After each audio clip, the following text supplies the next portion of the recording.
Eagles. Eagles.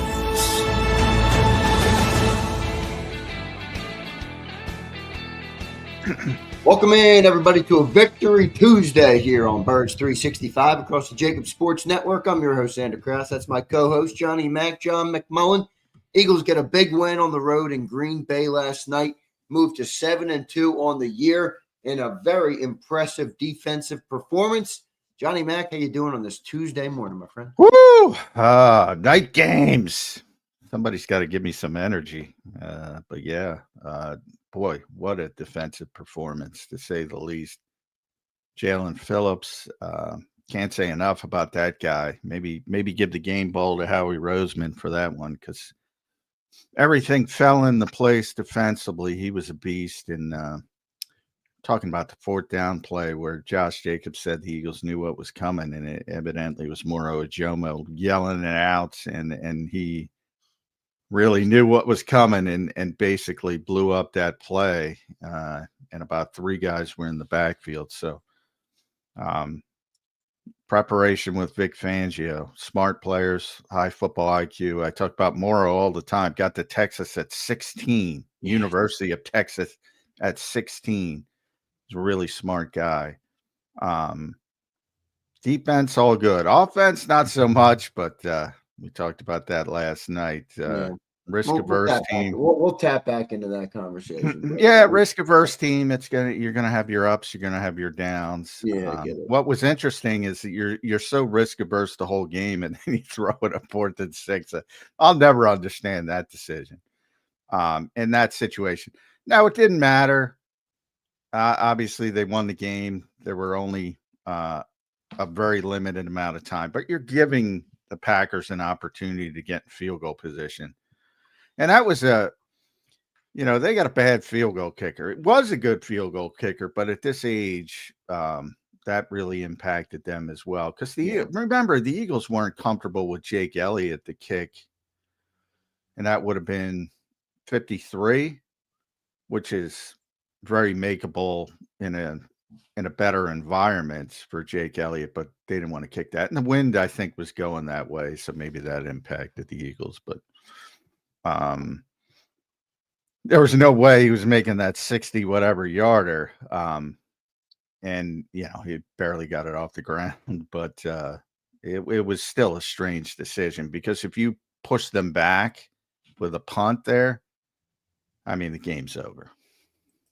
Yeah, I didn't really understand that. And normally, John, there's at least some logic that, like, it didn't really make sense at all for me to go for it there. It almost felt like they were trying to feed AJ there, but I don't know. We'll talk a little bit more about that later. John, I do want to start on the defense. Obviously, man, do they look good? I mean, they have come so far already just this season, and then you add a player like Jalen Phillips, who we talked about at length on the postgame show.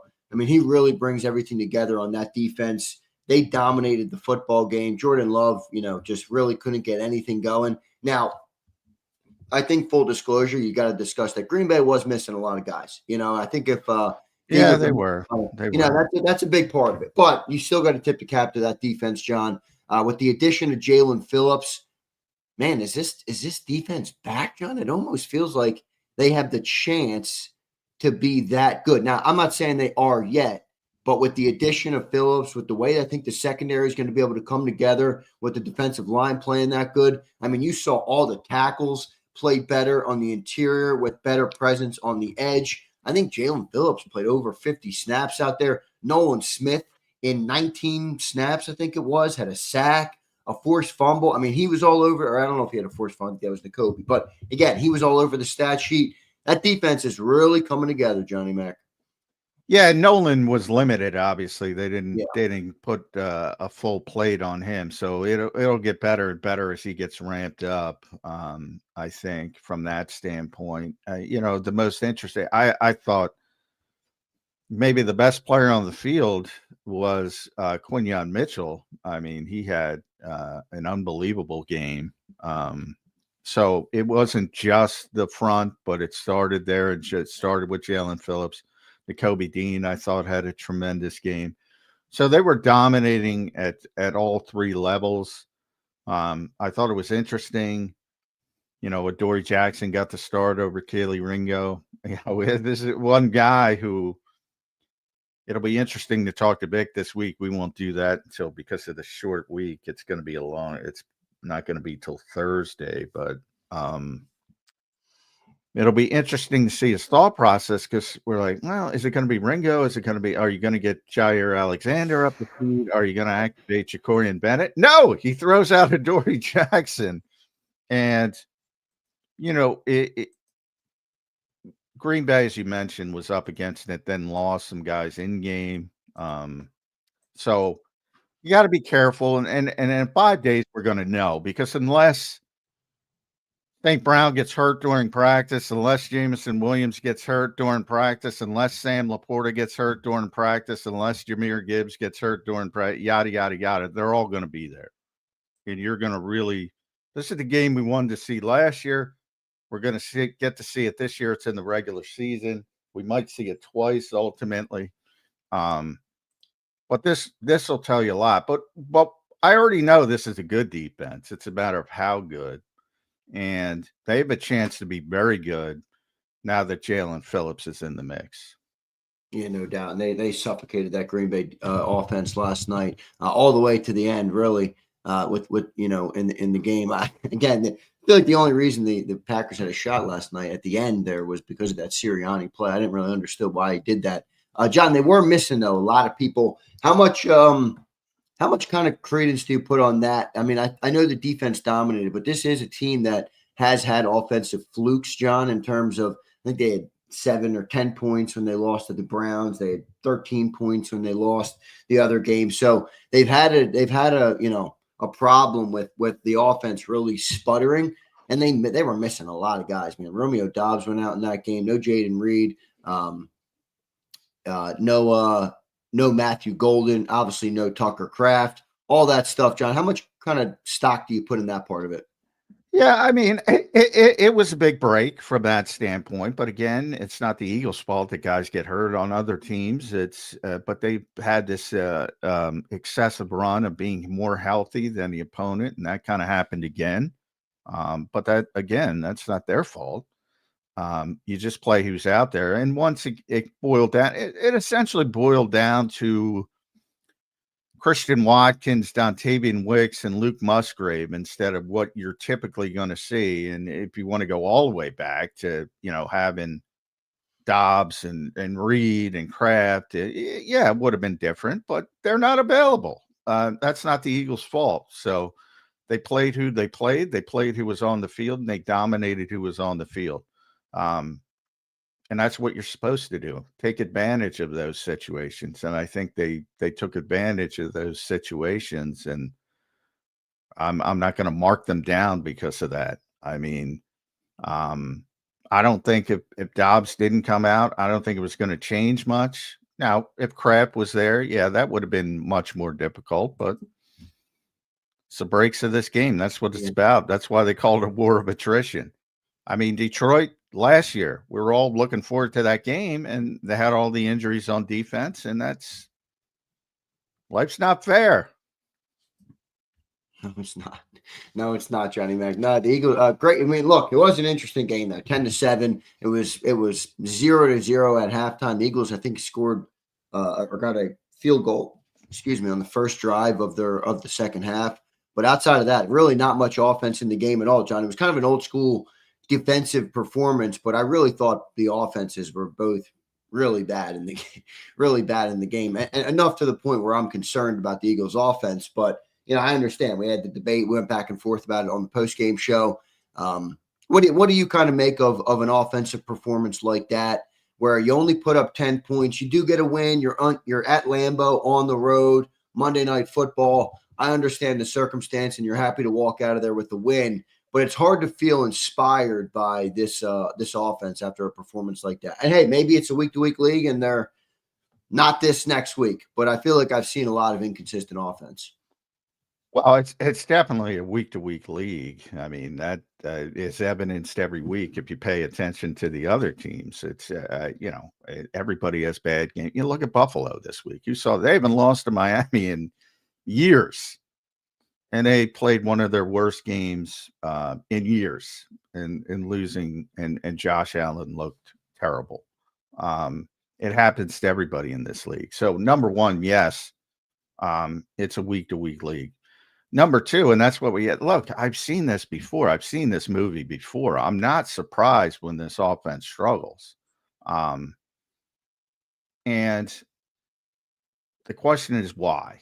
And to me, when I look at it from a fan base perspective, look, they're invested in the players. They don't want to blame the players, period. End of sentence. They want to blame. It's easy to blame the coaches. When they're successful, 38-20 against the Giants, 28-22 against the Vikings, it's players first. When they're unsuccessful, offensively, 10-7, 10 points against the Packers, it's always players first. Doesn't change from week to week. It's not to say that the coaching staff isn't important. It's very important. I would argue preparation and that part of it's more important, but they're always a big part of it. But it's always players first. You can't have it both ways. Well, anybody can do anything they want, but the quarterback didn't play well, and you're trying to get to the finish line. But one thing I said about halftime, and I think I hit the nail on the head, he's going to make 2 or 3 plays, and Jordan Love's not, because both quarterbacks were playing poorly. And I say this all the time, with most quarterbacks, if they're playing poorly in a given day, I compare it to starting pitchers. If they don't have their best stuff, and they're going to have a bad day. And then there's the occasional starting pitcher. My example is Roger Clemens in his prime. If he didn't have his best stuff, he was going to grind, and he was going to grind, and he was going to grind, and he was going to get you to the finish line more often than not. That's my comparison with Jalen Hurts. He's the guy who's going to forget all the bad shit and make plays. And really, it was 2 plays. It was extending and finding Saquon wide open on the little outlet pass, followed by the dagger to Devontae Smith. That's it. 2 plays. I believe that was 77 of his 182 yards passing. 2 plays. And that essentially won the game because of the personality of the game. And that's the unique, and I always use that word to describe Jalen Hurts. And that's big. So for people that say, well, you're shitting on the quarterback, you shit on the quarterback, you shit on the quarterback. No, you want to defend the quarterback at all costs. He didn't play well. That's easy to see. It should be to any objective observer, either to Jordan Love. He didn't play well. It's easy to see. He was terrible too. I didn't think it was good performance from either quarterback. But John, we talked about the whole, the 3rd and long thing where they do these inside zones. And we kind of went back and forth on it last night. And I was agitated at the way they do that. And maybe I should paint it with more of a broad brush than an isolated brush of like a deep ball to AJ. But it just feels to me like there's got to be a little bit more there when you have the type of firepower it feels like they have on the offensive side of the ball. I understand you're telling me it's a risk-averse offense. They're not going to push the ball down the field in those circumstances. They want to protect the football. So I guess my question to you today would be, do you feel like that risk-averse approach could cost them at some point if you are up against a different style of opponent, a different style of team, somebody that's maybe moving the ball a little bit better, or your defense isn't having as dominant of a night? That would be my thing on it, because when you watch that offense last night, I just don't think that's the type of offense that this team can play if they have the aspirations that I'm sure they have to kind of go the distance. Well, I think there's 2 things to that. You're probably, and you're going to see it on Sunday night. You're probably going to have to play a different style of game to beat Detroit, and they will. I don't know if they're going to win, but they certainly, wouldn't surprise me at all if they win. Doesn't surprise me when they beat anybody. They're going to play a different style of game. One thing I should have mentioned on the postgame show, which I didn't, and I should have, because I was hyper focused on, like, I literally can't believe anybody who's watching the NFL more than 10 minutes doesn't understand that teams will often run draw plays on 3rd and 12 because it's not it's not a positive situation you put yourself in as an offense. Now, there are teams like, the greatest show on turf Rams and the Lions who are going to always press it for the most part, 90% of the time, who are really, truly explosive offenses. But a lot of teams are going to, hey, let's play field position. Let's do this because we don't have the ability to make up for some of the negativity that got us into this 3rd and long situation. So, number one, draw plays on 3rd and long are not rare in the NFL at all. The part I didn't bring up was, remember who the Eagles were game planning for.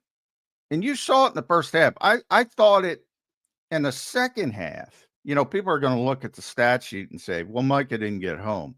Well, if you watch the first half of that game, Micah didn't get home because Jalen Hurts didn't let him get home. He was there, but there were 2 or 3 plays where Jalen just got out of it, and they didn't have the supplemental rush, whereas as Micah flushed him, nobody else was there to make the play.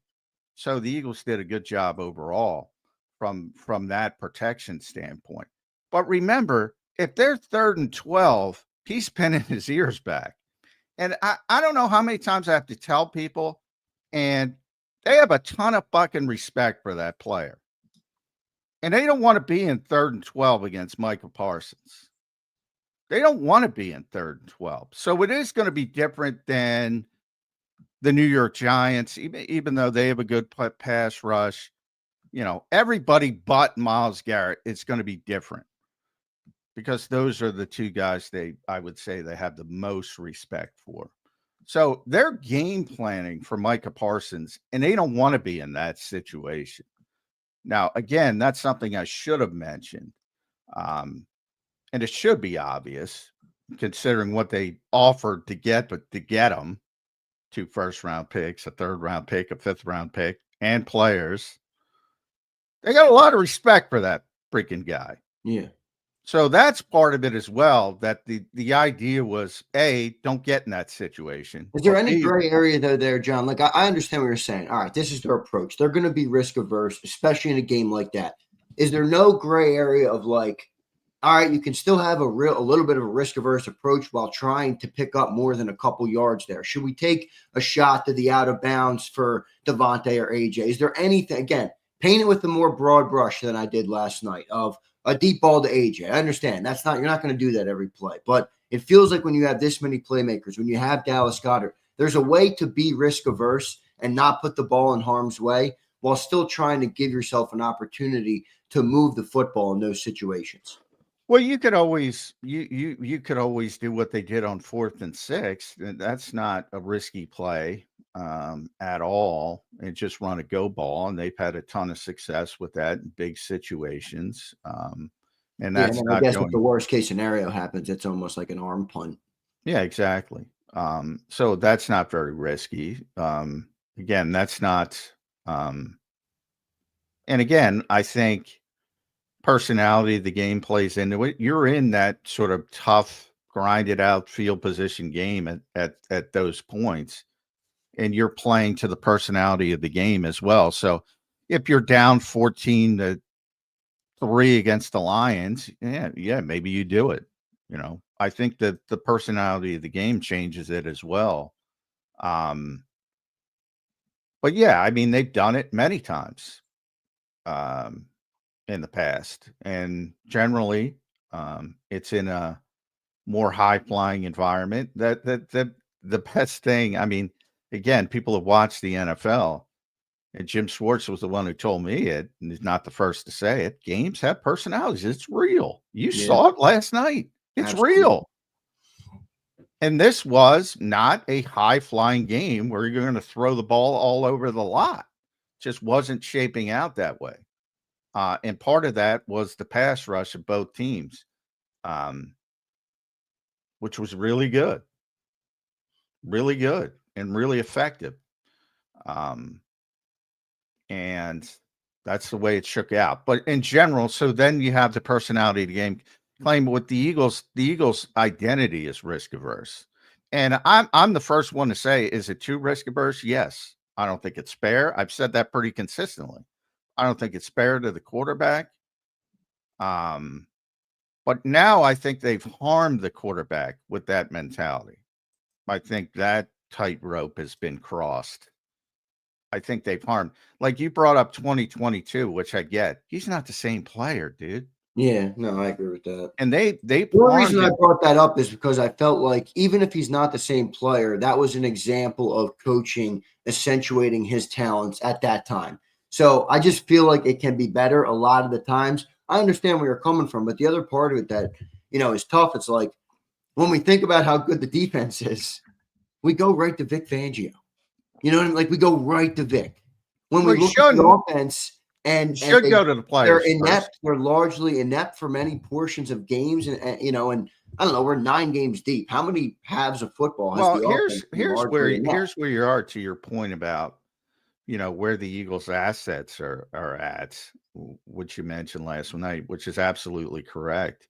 And this is we're now a year and a half where the defense has been better than the offense. And this year, the defense lost 5-6 consecutive significant contributors, and they're still better than the offense.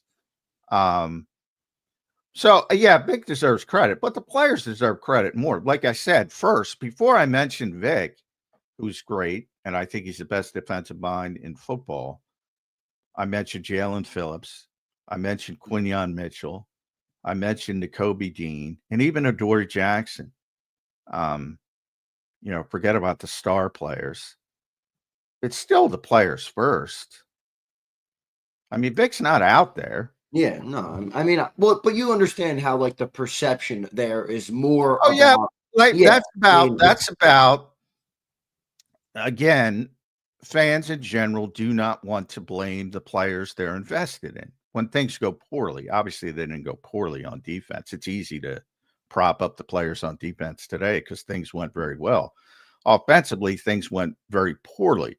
So you're going to most fans ship the blame to the coaching staff because they're so invested in players, which is natural. It happens in every city. You understand, though, how that could at least look or sound like a contradiction by you in terms of Vic gets a lot of credit for the defense and offense struggles, and it's I don't want to the defense it hasn't changed at all because I say players first. Before I mentioned Vic, I mentioned Phillips and Mitchell and Dean and et cetera, and even Adoree Jackson. I think Vic just brings out that next level. You know what I mean? Like he gets them to that. I mean, look, the players are great. Well, last night he did, coordinator do what he's doing with them? I don't think so, and I think that's fine to say and fair to say. That's where when I look at the offense, I don't see that type of outcome or that type of production from a unit that I believe should be capable of a lot more than they've done this year. I do think Patullo deserves some blame. Well, I think you can blame.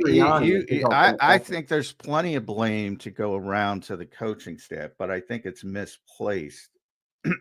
I think if you want to blame the coaching staff, start with that risk-averse nature. Like it is impacting the quarterback and it is impacting the receivers who are now frustrated with the quarterback. Because the quarterback is that more Nick than Kevin? Yeah, well, it certainly, it's because they've been doing that since before. Yeah. First of all, it's been Nick's offense since day one, since he got here. It was Nick's offense when Shane was doing it, Brian was doing it, Kellen was doing it. Little bit more of a morphing with Kellen, but still at the end, more at the beginning than the end, because it morphed into Nick's offense more than Kellen's. And we're back to Nick again.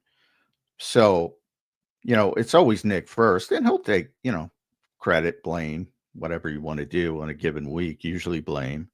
And he'll say he's responsible, and he is responsible. But the over, which by the way works. I mean, they turned it over with the fumble, and if they didn't fumble, by the way, they would have won that game probably pretty easily. That kind of shifted things on offense. Yeah. But again, no interceptions. Jalen's at 1 interception through 9 games. I mean, it's working. So that's the part what they lean on. But I do think they've impacted the player, and I think they've impacted more. So if you want to blame the coaching staff, and blame them all you want, I just think it's misplaced. That's where I would start, and that's where I blame them. I think they've gotten too risk averse, and it's impacting the quarterback, and it's impacting the receivers' frustration with the quarterback, and they don't have the crutch of the running game to lean on this year, so it looks even uglier. Last year, the running game is hard. It's harder to get that run game going when I guess you could say the threat of the offense pushing the ball down the field is not as prominent, for large periods of time this year. Yeah, well, I think it's pretty, you think about, people in Green Bay this morning are criticizing how much Packers run inside zone when they go tempo and try to get you fast. And that's what Moro Joma kind of yelled out on the Josh Jacobs fourth down play, and the Eagles met him 4 yards in the backfield. So people there are criticizing Matt LaFleur for that. People here are going to criticize the inability to get the passing game going because they have the great receivers and the great tight end, and people think they have a top 5 quarterback. So why can't they throw the ball? They've created this with their risk-averse philosophy. Not that, again, they would ever be a high-volume passing offense, because I don't think they have that style of quarterback, but they have impacted him, and he's not the same player he was in 2022 when he put up better numbers. And a lot of that is tied. But there's a reaction to every action in life. Everything, everywhere, everything. And for all the greatness of Saquon Barkley last year, it impacted the passing game because there was less urgency to get it going because they didn't need it. Right. And now they need it. And Jalen has said this himself last year at times when they struggled. It's like, you got to be careful if you don't use something. It might not be there when you need it. And last year it was there when you needed it against Washington and against mainly Kansas City in the Super Bowl. But even that was more defense than, if you really look at it, it wasn't that even outrageous from a passing perspective in the NFC Championship game, despite all the points. Yeah, it wasn't. And the Super Bowl, which the game was over early because of the defensive dominance. And again, if you look at the first 2 playoff games against Green Bay and against the Rams, the passing game was bad, downright bad. So my point is, this is not new, but Saquon was like a big giant eraser, a brand new eraser on the back end of your pencil. He erased everything last year. This year he's not doing that, and it looks worse. But to the Eagles' credit, they're 7-2 and number 1 seed in the NFC. Remember, they weren't even the number 1 seed last year. They're in a position. They have the inside track. If they beat Detroit, man. Objectively, they completely have the inside track with all the wins they've piled up in the NFC. Yeah, you beat the Rams. You beat Tampa. You beat Green Bay. So you have the inside track on all those teams. You can get it against Detroit. So the one team out there is Seattle. Seattle, right. But they have the inside track to get the number 1 seed. And they didn't even have, as good as they were last year, they didn't even have the number 1 seed. Yeah. John, let's go to the defensive side of the ball real quick. What is the potential, man, of this defense? I mean, I know they're not ranked, I don't think top 5 or anything right now, but you can see how they've continued to improve each week. And it's a week-to-week league. You always say that. There's not a lot of transitive properties.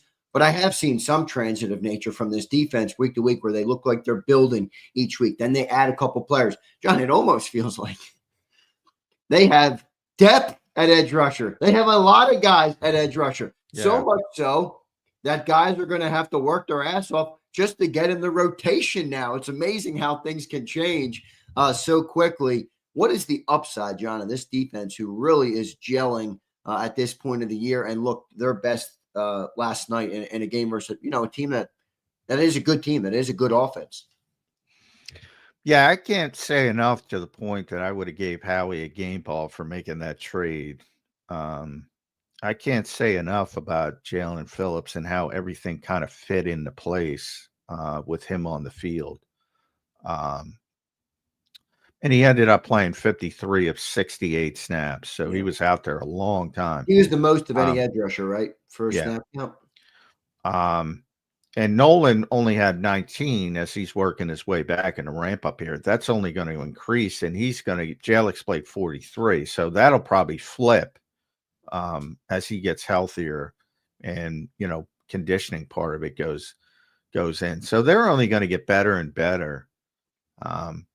And to me, the most interesting part is leaning on Nakobe and Adoree more than Jihad and a younger player, whether it was Keeley or you activated Jacorian Bennett, which they did not do.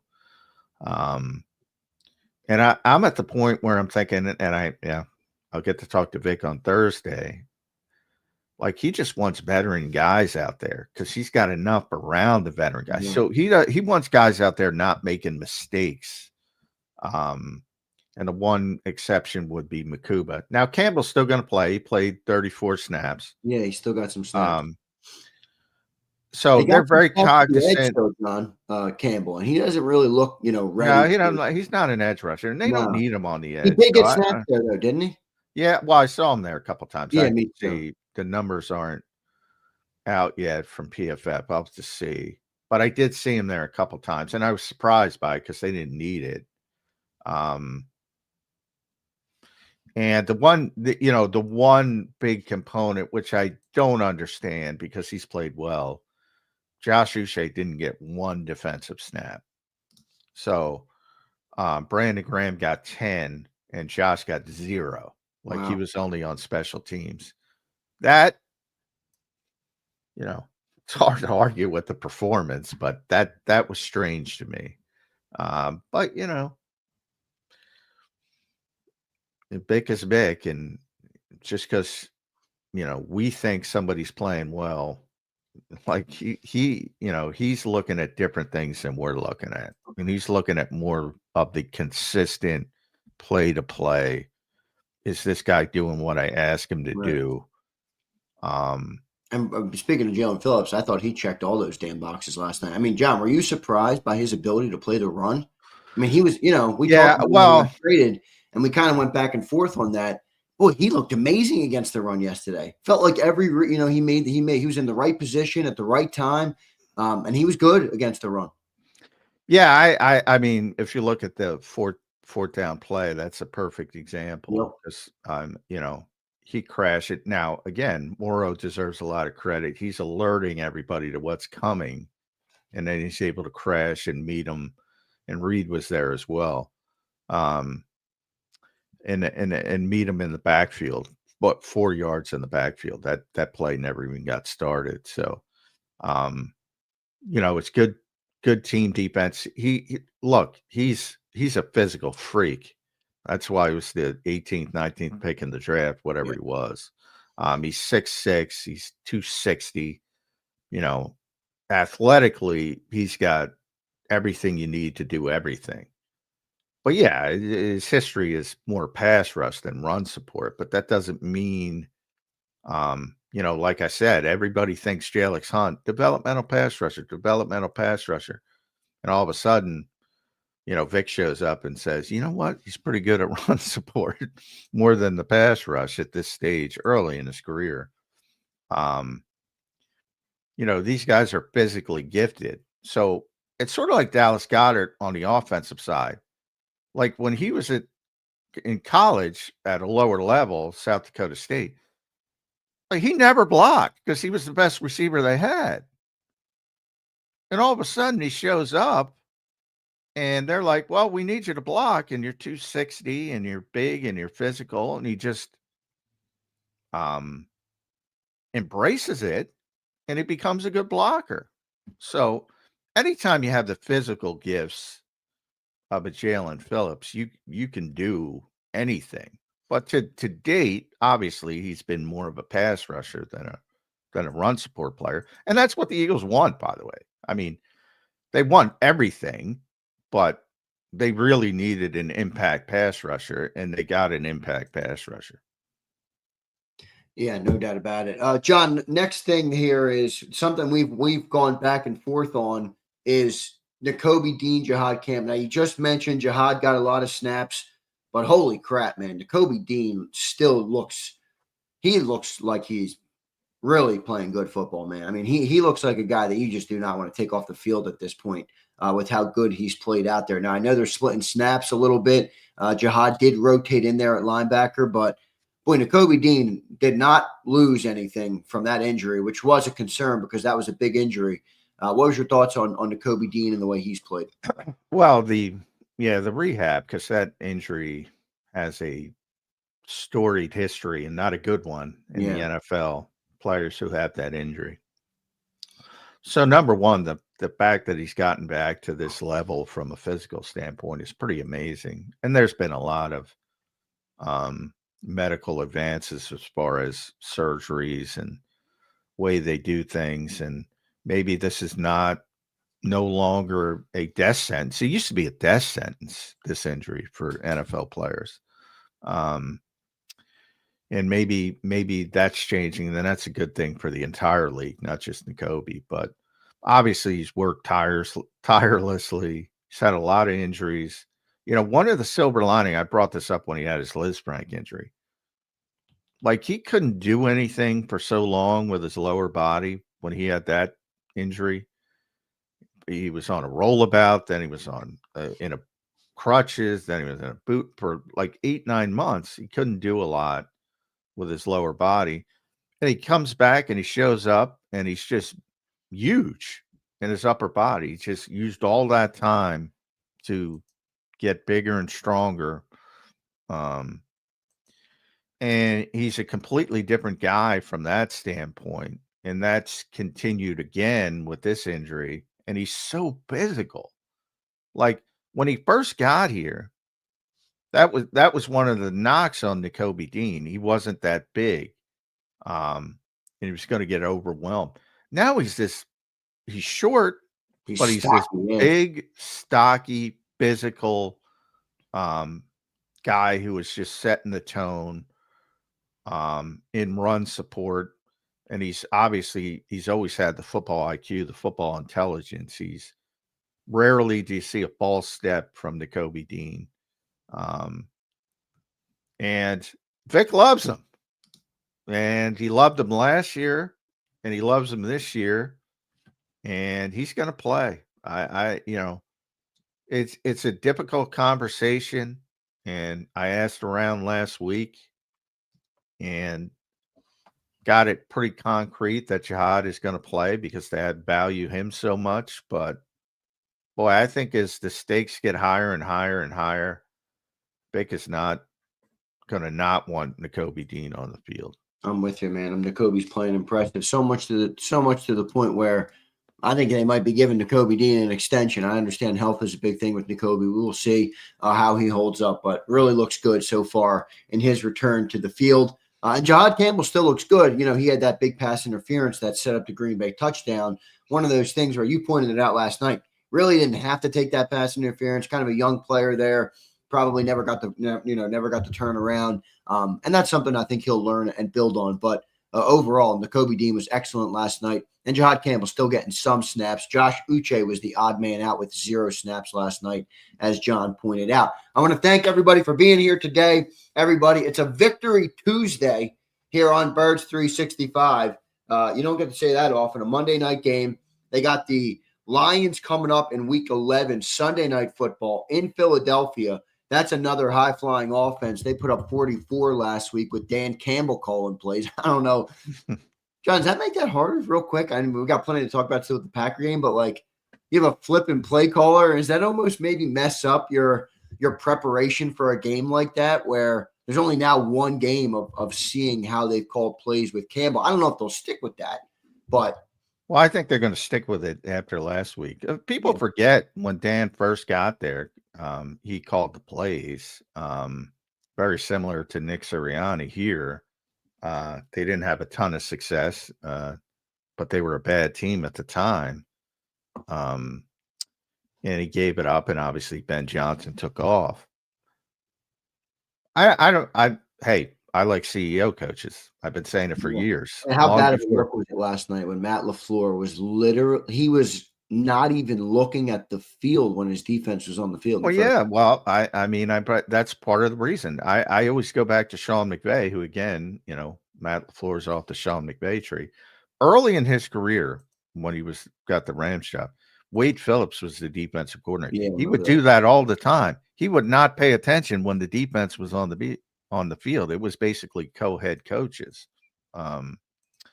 with Wade, who's a great legendary defensive coordinator. Yeah, I don't like that. I don't like that. Now, everybody likes play calling, so I'm in the minority there. I want a CEO coach. For some reason, it's accepted at the college level. I brought that up, like of the past 40 national champions, some outrageous number, 4 called plays. It's really low number. They're all CEO coaches at the college level. It's accepted. Yeah. At the pro level, you're downgraded. Like I said, one thing, that tree, Sean McVay, I was having this discussion with an Eagles executive on Saturday. He has never lost to Sean McVay. He has never lost to Matt LaFleur. He has never lost to Kevin O'Connell. And it's a big sample size now. It's 10 games now. 10 games. He has never lost to any of those guys. If you ask the average NFL insider, whoever you like, blah, blah, blah, who's a better coach, Sean McVay or Nick Sirianni? You're going to get about 80-20 Sean McVay. This is not scientific, but that's what you're going to get. Well, don't you understand why that would be? I mean, you know what I mean? Like, he does bring that offensive pedigree that I think many people, look for, which is fine. Well, I think if you say, now forget about maybe not this morning, but if you say 3 weeks down the line and Green Bay wins a couple games again, who's a better coach, Matt LaFleur or Nick Sirianni? You're going to get 60-40 Matt LaFleur. Kevin O'Connell's going through a hellish season, and you're still going to get more Kevin O'Connell than Nick Sirianni. You are. I know. I'm not laughing at what you're saying. I'm laughing at Kevin O'Connell, who you've talked about all summer with the quarterback. And every time I think about that team and that roster and the egregious quarterback decisions they made, I just chuckle. And meanwhile, because whatever, and Nick brings it on a little bit himself with his behavior at times earlier in his career and his emotion and all that bullshit. But good football coach. But for some reason in college, it's accepted. In the pros, you got to call plays. And all these guys who call plays, and again, I've said this for years, the best play screamer, the big Fangio of offense is not Sean McVay, it's Kyle Shanahan. And nobody can draw up and scheme shit like Kyle Shanahan. Yeah, but isn't Kyle even worse at the other stuff than Sean is? Well, he's a game management disaster. Yeah. That's my point. That's what I meant. Yeah. So I don't understand why people can't see that. I think that could be a problem in Detroit. Now they got Dan Campbell back to calling plays. Yeah, I don't like it. And by the way, I thought Johnny Morton was doing a good job. I don't think he was doing a bad job. They had a bad game. Everybody has bad games. And he had a bad game against a weird defensive coordinator who does shit other people don't do. The Eagles had a good game against that same defensive coordinator. But he came up with a good game plan and they upset Detroit in Detroit, and they made Jahmyr Gibbs block, and it was really impressive. But not everybody can do that.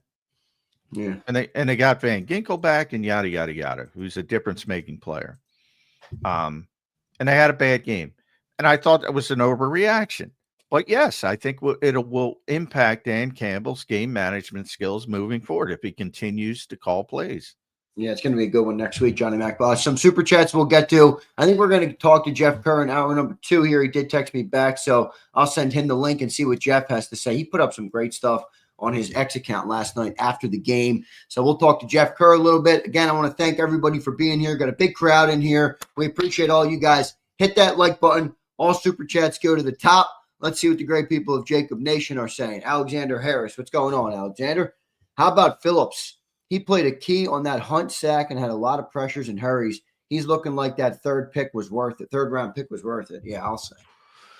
Yeah, and I think, I think now he gets to be in a more comfortable role instead of a guy who you need to produce. Now he'll fit in as Nolan Smith gets ramped up. He'll fit in as the third guy, and I think that's a perfect role for him at this stage of his career. And I think it'll even get better because he'll be, playing with it. He's already playing with a bunch of good defensive front people now, but now he's in a role more suited for him. Yeah, good stuff, Harris. Appreciate it. Prince, what's up, Prince? Appreciate you, man. Prince says, yes, Jalen played terrible, but the play calling was effing terrible. Explain the 3 passes when they needed 2 yards for a first down, Jamin. I did think that was a bad sequence. You got this cold. Well, they had a bunch of bad sequences. They had those 3 ugly passes in a row where he threw across his body on the one, and there were a bunch. The offense was a shit show. Yeah, I mean, shit show. Maybe I was too mad about it last night, but it was still. It doesn't change that it was a shit show. It is what I was most surprised about is like everybody's so surprised, like they haven't seen it before.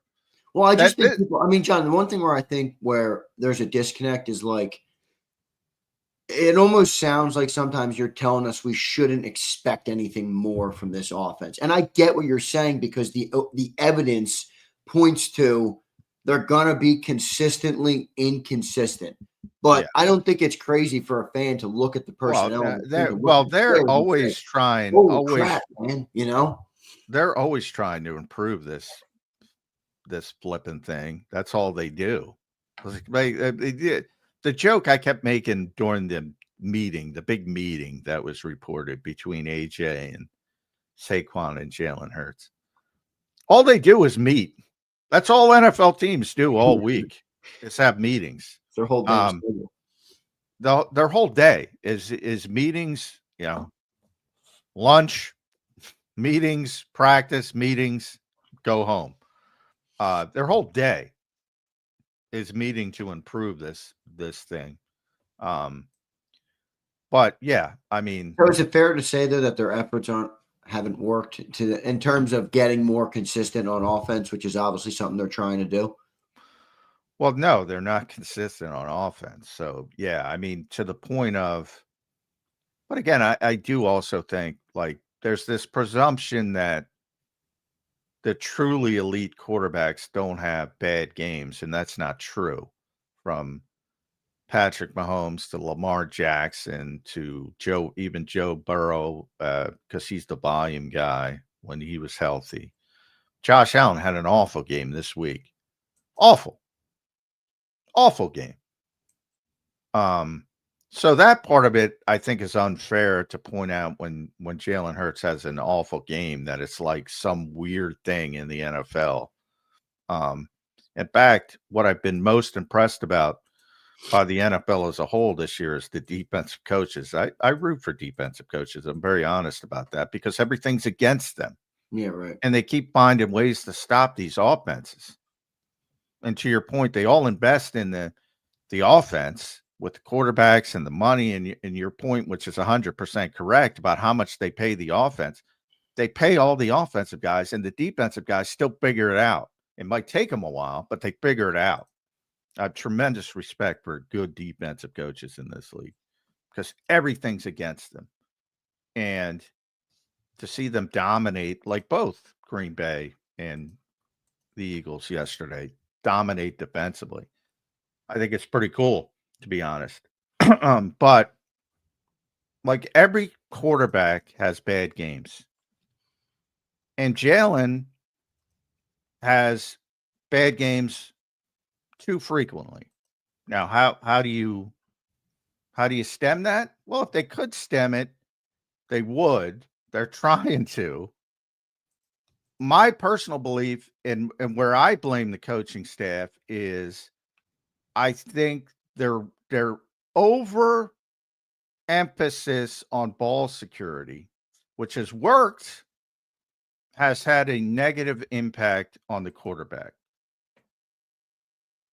And it's a difficult line to straddle. Yeah, this is Because where I asked you earlier, like, do you think this risk-averse approach could end up biting them in the ass at some point? You know, I know people don't like that conversation, but I do think it's something you well, I gotta think look it at. will bite them in the ass at some point from the perspective of they're not going to win 8 Super Bowls in a row. They might win again this year, but at some point in the future, it's going to bite them in the ass. But again, at what point do you say, hey, we got 3, we got 4. Yeah, we didn't get 1. Yeah. Is that biting you in the ass? I don't think it is. 9 game sample size so far. 9 games they've played this year, though. You know, offensively speaking, do you think they look like a team that's built to be able to go back to the Super Bowl? I mean, I guess you could say they could if the defense plays like they did last night. Shit, they could beat Well, anybody. they're I the don't know. best. I don't know if it's a good strategy to hope your defense holds teams to 7 points. No, you're not going to do that every week. Yeah. But, you know, you can go down the list. Was it good enough against Dallas offensively? No. Kansas City? No. Rams? No. Bucks? No. It was 1/2 against the Rams, 1/2 against the Bucks. Broncos? No. Giants? No. Vikings? Yes. Giants? Yes. Packers? No. How many no's was that? Yeah, a lot. I think 7 or 6. Yeah. So they're like, if you're talking about offensive efficiency, they're 7-2. They're 2-7 in offensive efficiency. So no, that's not good enough. Yeah. I think sometimes, you know, I have this approach where it's like, you know, you only feel as good as the offense feels. Sometimes that's like how it feels after a win when the offense doesn't get going. But a lot of positives from the defense yesterday, no doubt. Bobby Murphy, what's up, Bobby? You're giving up on drives by running on 3rd and 12. At least try a damn screen pass. What the WTF? Seriously, has anybody not seen a draw play? No, I think we have. I'm being I being know, but I dead think you're going to serious. the extreme of like, you know, it's okay here and there, but it feels like it almost feels like every time they're doing the draw. Well, You know, again, even our boy and Brandon one of McGowan, the you know, like things the coward's draw is back. You know what I mean? Like the there are coward. other Well, people that's what I meant. I'm talking about those people. All right, you're a head coach in the NFL. You're playing against the Green Bay Packers and Micah Parsons, and you're 3rd and 14, and you're calling that a coward's draw? Or is that smart football in a personality game that went the way this was going? This was not a 34-27 game, which I agree with you. Right. Where it's like if that's the point and points you need to get points, that makes more sense. I get what you're saying there. I mean, I think, and this is not a criticism to Philadelphia's fan base because I think it's everybody's fan base, including, you know, you'll see it in Green Bay and all their people today. They do not look at the opponent. To them, the opponent is just a nebulous blob, and it doesn't change if you're playing Micah Parsons or Joe Schmo. Well, the coaches, it does change. And you game plan for specific people. Like I always say, when opposing coaches, when Matt LaFleur is game planning for the Philadelphia Eagles defense, I guarantee it starts with Jalen Carter. I guarantee it. I guarantee it. They're game planning for who they're playing. And again, I know because the Eagles didn't get him that it would have changed their tune if they did get him. they have a lot of fucking respect for Micah Parsons. Yeah, no, I get that part of it. But I just wonder if when you have a team that has as much offensive Well, firepower, third it and feels 14, like they have. You know what I it mean? does. That's It where I does. think. All that offensive firepower doesn't mean a damn thing if the rush is all over your quarterback. If you can't block, you can't play offense. That's the reality of every NFL team. And in third and 14, you're signaling, hey, come get the quarterback. That's why you run a draw, because everybody's pinning their ears back and you're hoping to hit it. And the Eagles hit it a bunch last year, where they would convert draw plays for first downs, having a historic rushing season on third and longs. They hit it 4 or 5 times last year. I covered Adrian Peterson, but they probably did it 20 times when he won the MVP, like 3rd and 7 plus, running the football. And you're basically, it's the same thing as running, you're trying to, they're pinning, 3rd and 14, they're going to throw the ball. That's their mentality. They're pinning their ears back. And what happens when you do throw the ball if you get that pressure? Well, it could be a sack. It could be a strip sack. It could be an interception. Are they risk averse? Yes, they are risk averse. More risk, more reward. I get it, but this has worked, so I understand. But it's just a tough thing to gauge on. I think for a lot of people. I mean, and look, even fans who have been a fan of this team for a lot longer than I have. They're all the ones who tell me this is the best offensive group that's ever been assembled here. Now, whether they play like it is a different conversation. Yeah, but they're overstating the quarterback's ability in the passing game. Bottom line. Which you understand will bring up questions in the offseason when all these defensive guys need to get signed. What do you do? How do you manage that? Because, say what we want about the offense and the winning and everything, they are not utilizing the players on that offense up to the level that could or should be expected from that assembly of talent. Certainly, in my opinion, I can only speak for myself. Yeah, well, I think, with a different style of offense and a different style of quarterback, I think that would be true. I don't think it's true with the quarterback they have. Fair enough. Let's keep rolling. Blaze, what's up, Blaze? Looks like Phillips was down in the run and setting the edge after all, John. Like I said. All right, Blaze. PFF stats don't tell the whole truth. He's legit. I do think, John, I mean, that was one thing we talked about, and you did focus in on, like, he's a great pass rusher. At least it's one game, but man, he looked like he could be an every down edge rusher for sure last night, which was very positive. Well, he's been an every down edge rusher, but I'm saying he's more pass rusher than run. I don't know what people like to argue. People like to be right. They think they're right. And by the way, I said Jalen Phillips was a difference maker before the Eagles traded for him. I said that was the most logical move. I've said he's a good player from day one. He proved it. Now, he's not always going to play at that level because that's not how the NFL works, but he's a very good player. And he's already, the moment he stepped on into the NovaCare complex, he was the best pass rusher the Eagles had by a wide margin. He looked amazing last night, man. I think he's got a rare opportunity. I think if he continues to do that, he's going to be here long term, and they're going to have to figure out some stuff on how to get everybody paid because I think they're not going to let that guy go. Here's Q. What's up, Q?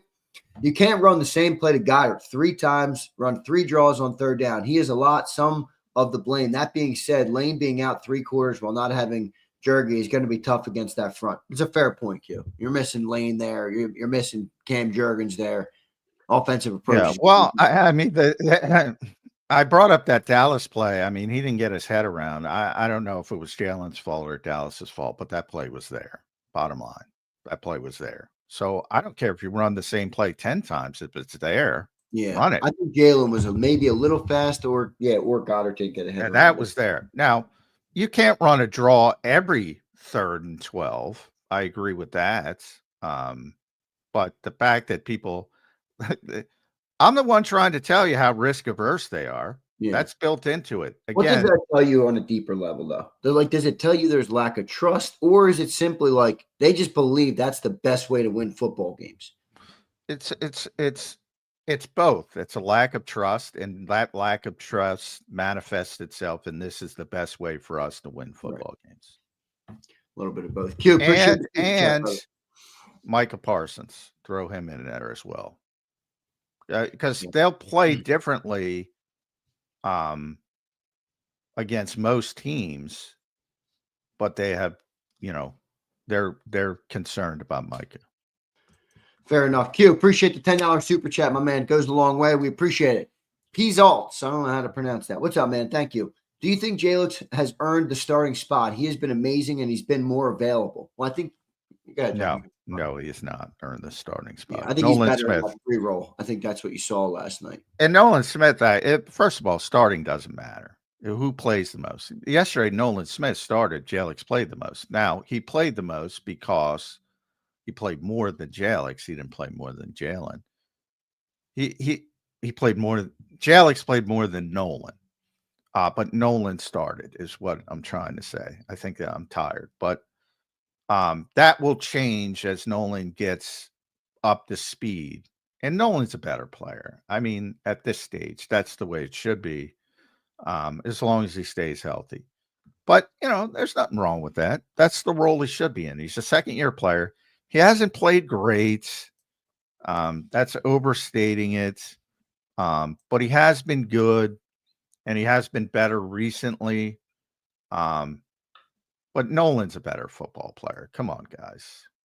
It's not that close. Yeah, no, I thought Nolan was actually good. I mean, not a lot of snaps, but I thought he was great last night. N'Kobe Dean really stuck out to me last night as well. Pizzalts, thank you for the super. Luchito, what's up, brother? I hope I pronounced that right. Thank you for being here. In 22, the Eagles would never run draws on third down and distance. They were aggressive, and that's what made them dangerous. I don't know what this new BS is. Saquon? If you can't see the difference between the Eagles offense pre-Saquon, yeah, there's a mess. And post-Saquon, can't help you. And as I said, there's a reaction at reaction. And Jalen Hurts was a different player in 2022 than he is today because they had not beaten out the risk part of the equation. Now they've beaten it out of him. So, again, if I'm going to blame the coaching staff, that's where I start. And I've said it pretty consistently. I said it when they were 2-2 last year in the bye. I thought they were unfair to Jalen Hurts. And I still believe that. However, they won 16 of 17 and won a Super Bowl.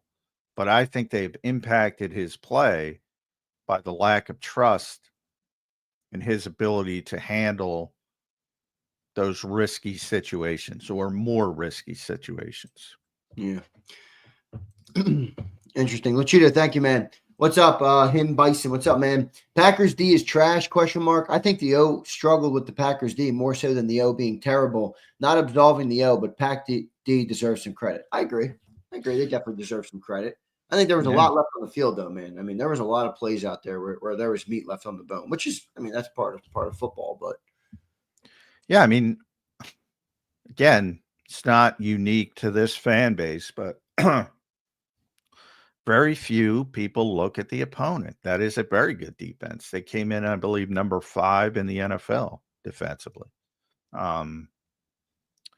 have good players at every level. They have a superstar up front. That's a tough defense. That's part of it. But very good defense. But the offense also didn't play well. I think that's fair to say as well. Yeah. Jalen was off his game after that fumble. I felt like that first drive, they were moving the ball pretty well. He was making some throws. They were running. Yeah, the first drive was looking great. It was looking real good. Like 15, 16 plays, 8 minutes. Yeah. I mean, they converted like 4 third downs. And by the way, John, I know that you can't make an excuse and you want Jalen to protect the football there, but I more tip my hat to Edger and Cooper there. That was a perfect. That was a great play. Yeah, great play. Perfect peanut punch. And if the defender who was tackling Jalen Hurts, and by the way, that was the third down, they would have converted. If the defender wasn't underneath him and his knee would have hit the ground, it wouldn't have been a fumble. I mean, sometimes that's how close it is, but it is what it is. They don't turn the ball over much, and that was the one. And now he's through 9 games. He's thrown 1 interception. Now, part of that is they don't take a lot of chances. Yeah. But it's working. No doubt. Him Bison, thank you, brother. Appreciate it. Luchito again. If I have AJ Smitty in Dallas, I'm not running a damn draw. Passive play call. Very passive. Yeah, I mean, that's a bad mentality. First of all, the best offenses in NFL history run draws. It is not unique. It is a staple of every NFL offense. So to say you would never do that is absurd. From the 600-point Denver Broncos on down, I guarantee you they ran draw plays. I guarantee you. It's the same thing as hot routes. When people would say the Eagles don't have hot routes. Every NFL offense has hot routes, and you don't call them. Every NFL offense runs draw plays. Every single one of them. It is not unique. I can't even believe this is even remotely controversial, is what I said last. It is a staple of every single NFL offense. Saying it doesn't happen ever. I just think that it feels like we lead the league. I mean, John, this is the problem. Because I think what you're saying, it makes a lot more sense now. And maybe I was too angry at the way the offense looked last night to hear it. But I hear you now. They lead the NFL in 3 and outs. Like, I know. You know, like, isn't that fucking crazy? Like, but it just feels like even if you're being objective, even if you're including the wins, like they do not lead the NFL in 3 and outs because they run draw plays on 3rd and 13. I know that. I'm more bringing it all together. I think people are agitated at the offense. Well, that's fine. And by the way, PFF, the final grades aren't up, but Jahad Candle played 10 snaps on the edge, 22 at linebacker. Okay. Pretty good offensive snap count for linebacker. I mean, that's good rotation. N'Kobe, I would imagine, played 40? How many defensive snaps did they have last night? 60? 68. N'Kobe played 44. So, but the linebacker, he played all of his snaps at linebacker, and Jahad played 22. So that's 66 of 68. So that checks out. So that's how it was basically, 2/3 for N'Kobe.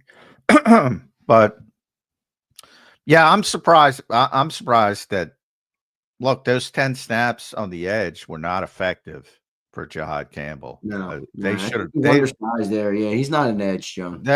Those 10 plays should have went to Josh Uche. So that's where it's tough to. Yeah, I wonder if that change comes.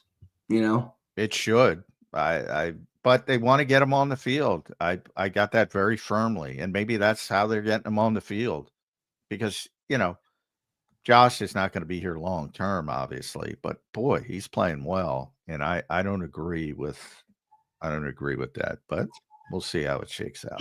Here's Pumper. What's up, Pump? That was an abomination of a performance by one Jalen Alexander Hurts. Talk about what a heinous performance that was. I am repulsed and flustered, SMH. Certainly wasn't his best performance. Jalen's biggest fan. No, he did not play well. That is a fair assessment. Yeah. He did not play well. That's fine to say. Q the God. What's up, Q? Risk-averse. Take a shot on 4th and 6 with seconds left. That's true. Well, yeah, that is very strange. Well, and I thought it was just dumb. I would have punted. And I'm an aggressive. I think they were trying to get AJ the ball, just a target there, because they only had 2 targets. And then I think they were trying to they were trying to surprise Green Bay, and it didn't work.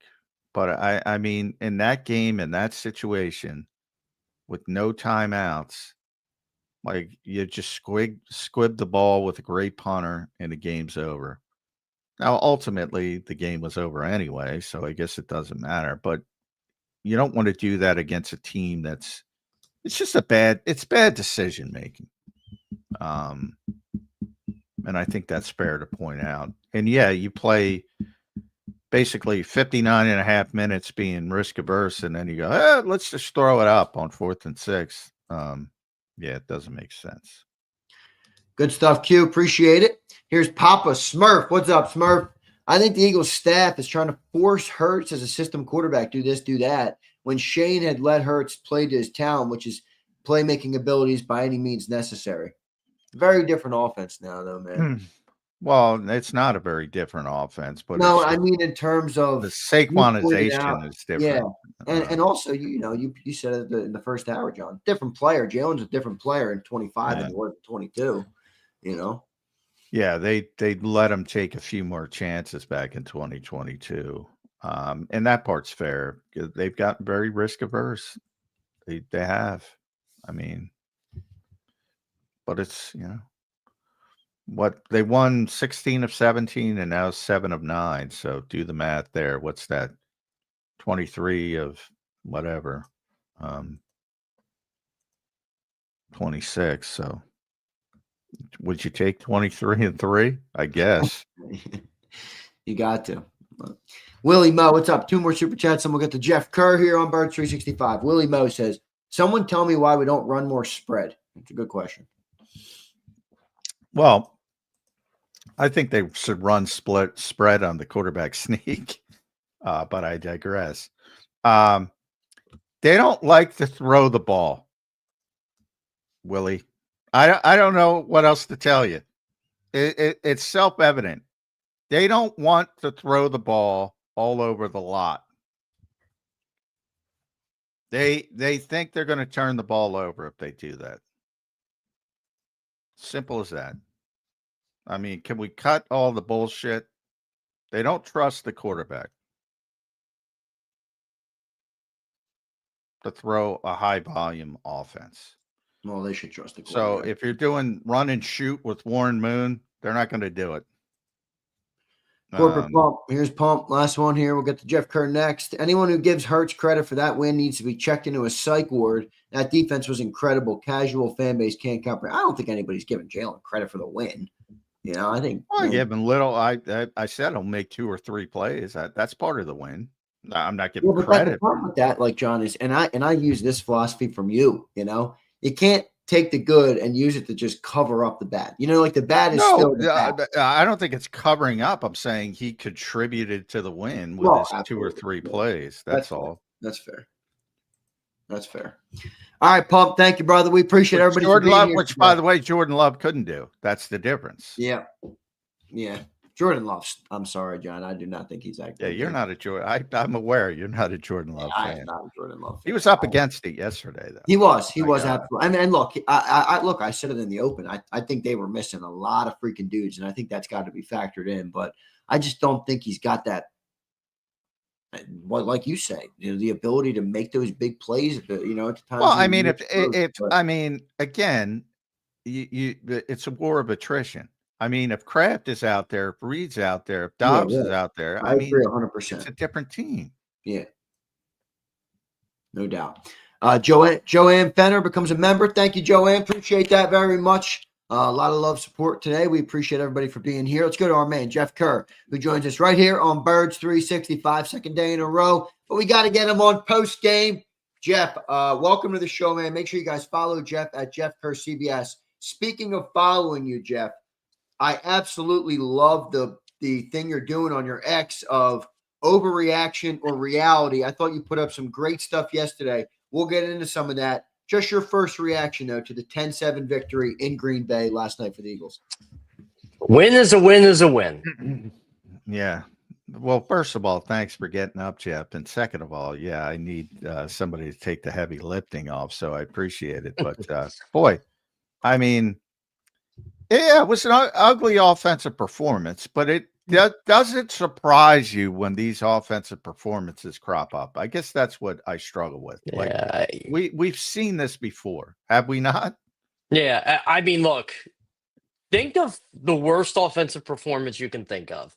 Now magnify it because it's like 5 degrees out in Green Bay, or at least it feels like 5 degrees out. I saw it when I saw 2 Packers drops. I'm like, the ball ain't going downfield today, boys.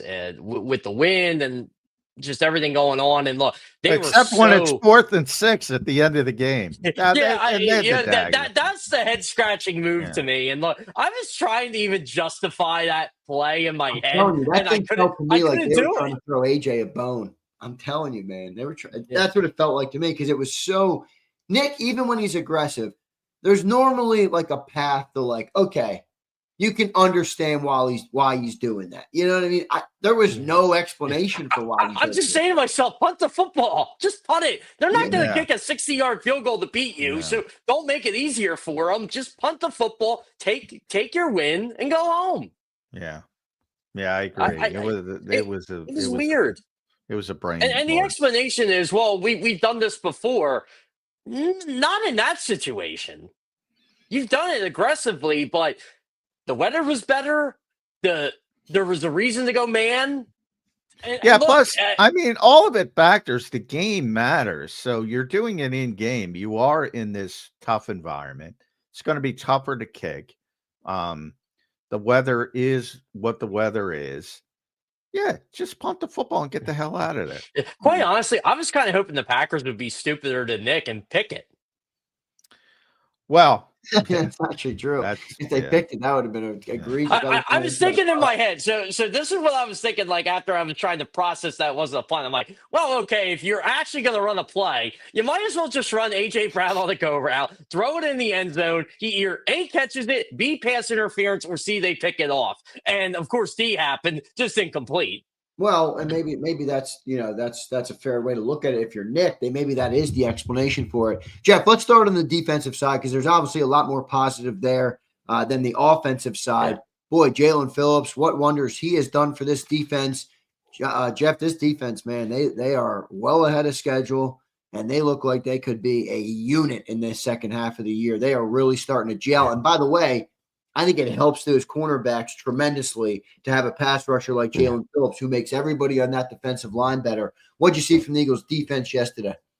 I was more than impressed with Jalen Phillips, with Nakobe Dean, Zach Bond. I thought Dory Jackson had a good game too. I got to look at his numbers, but I thought he was solid. I was surprised that he was out there, but I thought he was solid.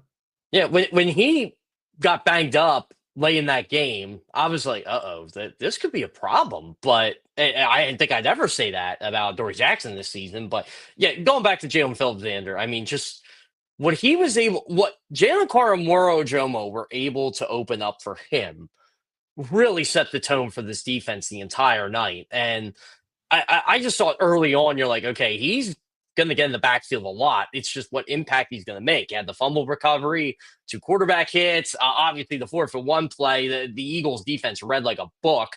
I can't believe the Packers are that arrogant they can't do a quarterback sneak on a 4-for-1 with Jordan Love. But hey, you know what? When you want to ban something, you kind of try not to be hypocritical. Don't get with the ban. Stop with the ban.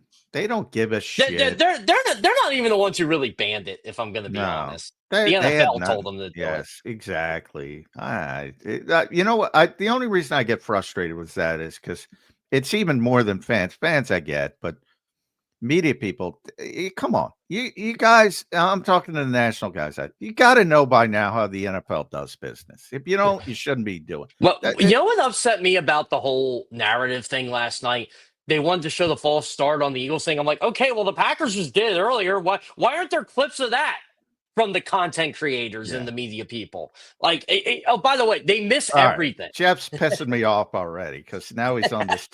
I'm like, they miss ball starts on both. Who gives a shit? Yeah, exactly. And that's all I wanted to point out. I didn't even put that in my overreaction, Tanner, because I could care less. I wanted to talk about an actual football game, not what was going on. But I want to talk about Jalen. I want to talk about Jalen Phillips because Jalen Phillips shows up. Now, he has a history with Vic Fangio. A good history. So, he arguably played his best football in Miami with Vic Fangio. Hits the ground running, plays over 50 snaps. I thought he'd be in the 35-40 range. He's I over did 50. too. But boy, I undersold him yesterday. Yeah. And he was a difference maker basically from the get-go. And to me, everything falls into place on that defensive front with him here. And Nolan Smith, as he gets healthier, he's going to play more. I think Alex Hunt fits in as a good third option. And then Brandon played over Josh Uche. And Jahad Campbell played. Maybe that's where they're going to get Jahad. But I don't agree with that. Josh Uche is the one thing. Vic, if you're listening, man, Josh Uche deserves to be out there.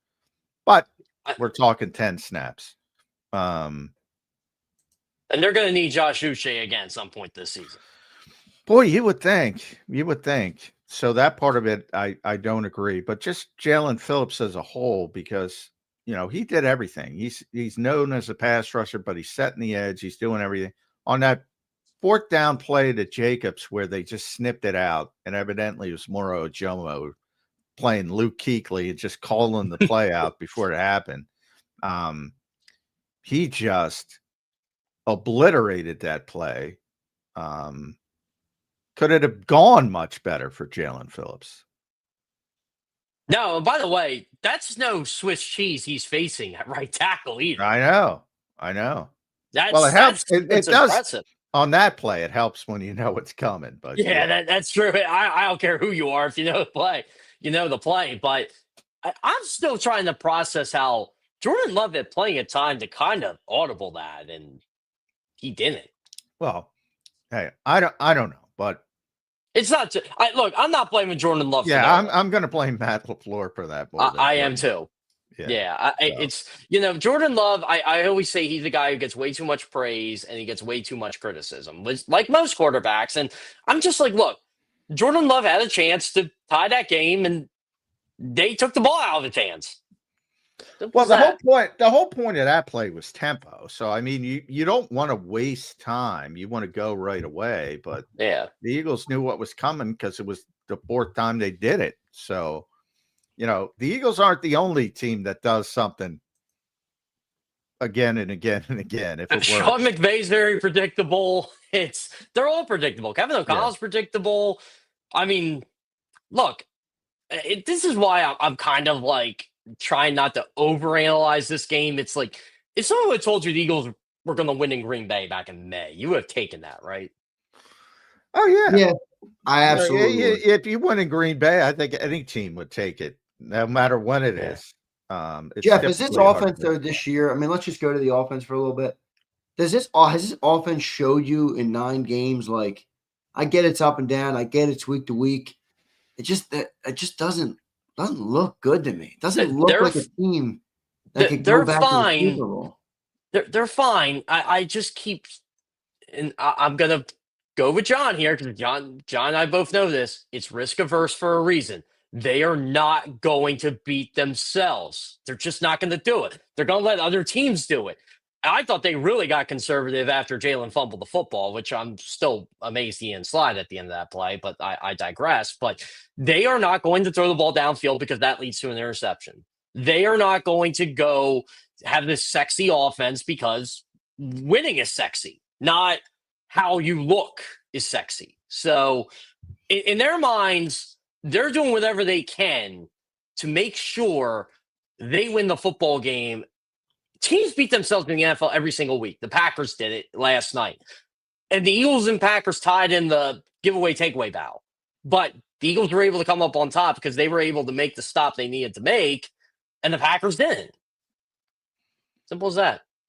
Yeah, the Packers have been generally very good taking care of the football this season. Yeah, they have. So they don't far, get a lot of takeaways, which is I think they only have 6 or something like that. So how do you evaluate Petula? Are you good with what he's done? I mean, is it what you expect? Do you think he can be better? Is there anything left to be desired? He could definitely be better. He could definitely be better. It's just I hate to use the week-to-week league phrase, but it's true. It's a week-to-week league. Like just because they look like this week and 5-degree weather. I'm gonna guarantee they look better offensively against. I will too.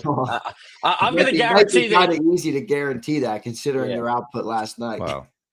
I mean, it last night was just I didn't expect them to Games have personalities. Games have here's personalities. my problem. Well, not my problem, but this is my concern with the offense. I understand risk averse. This year, we have seen such a small sample size of an effective running game that if you do get into a situation, that's my concern. Last year was the same conversations about the passing game, the same ones with Kellen Moore, with Kevin Petullo. Last year, they had a great running game. This year, we have one game in 9 where they've run the ball to a level that they would probably deem acceptable or can make up think for the a lot of Packers flaws. defense deserves some credit here. Oh, too. absolutely. They do. This Absolutely defense, they do. that Packers defense is Super Bowl caliber. They're good enough to win a Super Bowl with that defense. I agree with that. Plus, Jeff, this team's game planning for Micah Parsons. So when Correct. what frustrated me most about talking about this game post game is these what is it called, Zander? The coward draw. That's what Brandon Legal calls it, not what I call it. Well, I'll yell at BLG tomorrow, hopefully. But what? So you want him to throw a pass, potentially get picked, get fumbled, whatever can happen on a throw. Again, I'll never understand the coward draw or the conservative play. You know what? Save it, content creators. Just save it. And I like content creators, but save it. My only point is like the 600-point Denver Broncos I brought up earlier. They ran draw plays. It's not a unique play in the NFL, especially when you're facing a pass rusher like Micah Parsons. A lot of teams do it when you're 3rd and 12, 3rd and 14. So I'll ask you this. And Zach Berman put this up, so thanks to Zach. So the Eagles had 6 plays of 3rd and 8 or more in this game. First one, 3rd and 8, Jalen Hurts run. 3rd and 10, short pass to Will Shipley. 3rd and 11 was a Hurts scramble, so they were trying to throw it. 3rd and 12 was a Shipley draw. 3rd and 14 was a Shipley draw. And by the way, Shipley's playing on 3rd down because Saquon can't pass protect, by the way. That's why he's out there. And 3rd and 15, another short swing pass to Will Shipley. If I'm correct on this, I think a lot of this was with the swirling wind and the wind was in their face. Well, but my main point is that more of risk averse, which is part risk averse, or more Micah Parsons, that both. It all went down. How about both? Yeah, that's usually. I think a lot of it is we're not letting Micah Parsons take over this football game, and we know he can take over this football game. You notice Michael Parsons did not take over the football game last night. No, he did not. Yeah, he had a solid game, and Micah was right. Their defense played well, but he did not have the impact Jalen Phillips did.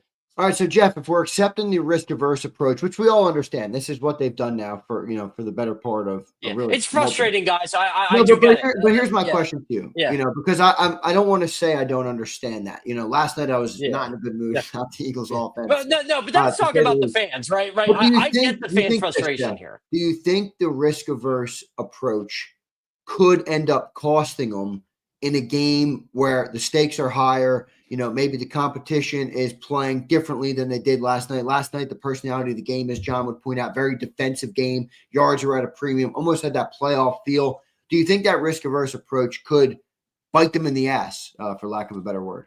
I mean, hasn't yet.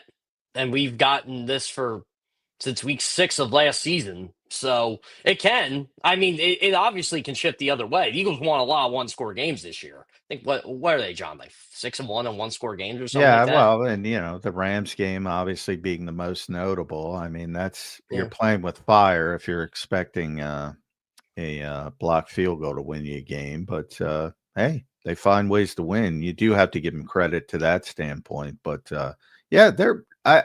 hey, that's been my biggest criticism of this approach since day one is you're decreasing the margin of error by playing this way.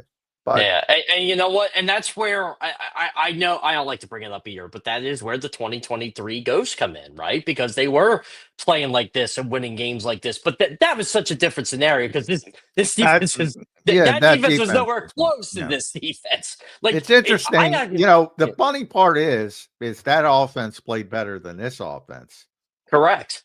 but They that were top 10 defense, offense that year, and they yeah, wanted the coordinator fired. yeah, but that defense was an abomination. With Sean Desai, and he got even worse with Matt Patricia, who, by the way, is doing a great job with Ohio State at the college Matt level. Patricia's a good coach. It's Yeah, but you don't change that mid-season. You don't. Correct. That was the problem. That wasn't even mid-season, John. That was No, 4 that games was left. later. And by the way, that was at the bye week, and when Nick started thinking about it, and it's like, dude, that's his worst decision as a head coach, by the way. Yeah, but my take after that Seattle game they blew, I said they do not blow this game. They win this game. As Sean Desai was their defensive coordinator, and not that Sean should have been fired after the season, but you just don't fire him in season. Yeah. And you keep him around. Like wasn't he went to the press box or something? They demoted him. Yeah, I shouldn't say which is worse than getting fired. Yeah, which is dumb. By the way, numbers are out. Micah had 7 hurries yesterday. He's made an impact. They had 13 total. He had 7 of them. Yeah, I'm actually going up on it now. Let's see. Yeah, 7 hurries. Yeah, there it is. Let's see here.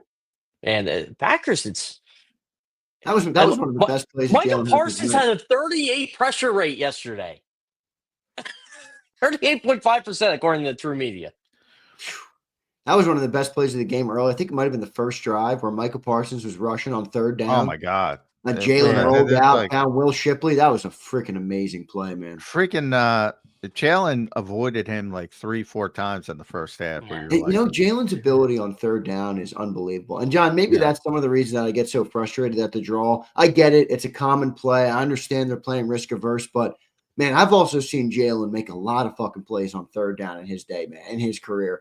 I mean, he is an amazing 3rd down. Yeah, but that's what I'm saying. That's why I bring up the Micah effect, because they're playing differently than if they're playing somebody else. But there was an example of Micah making an impact. You saw the one where he was chasing him down and Jalen had the angle. There are very few people in this league who are going to eliminate that angle, and Micah did. Yes, he did.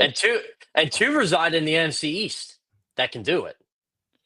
Micah, well, no, not Micah anymore. Who? Jalen. Well, I'm talking about quarterbacks that can. Jalen and Jaden Daniels. Yeah, Jaden and Jalen. Yeah. Well, I think I don't know if he can outrun Jaden, but I know he can outrun Jalen, which is freakish, by the way, for a defensive end, outside linebacker, edge defender.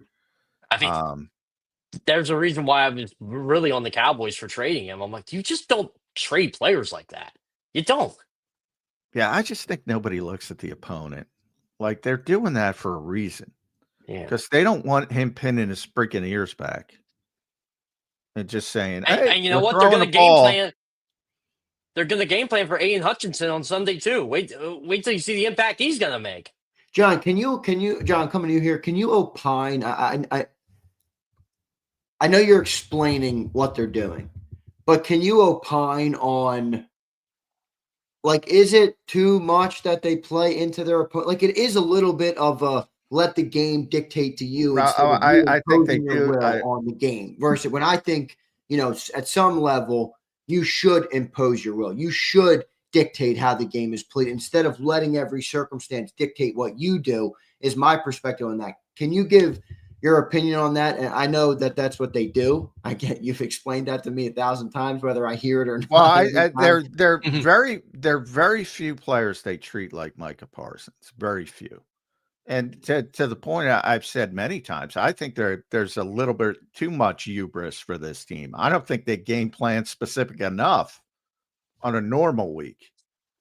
But there are certain guys they are not going allowed to take over the game defensively from an offensive standpoint. Aaron Donald was one of them I bring up all the time.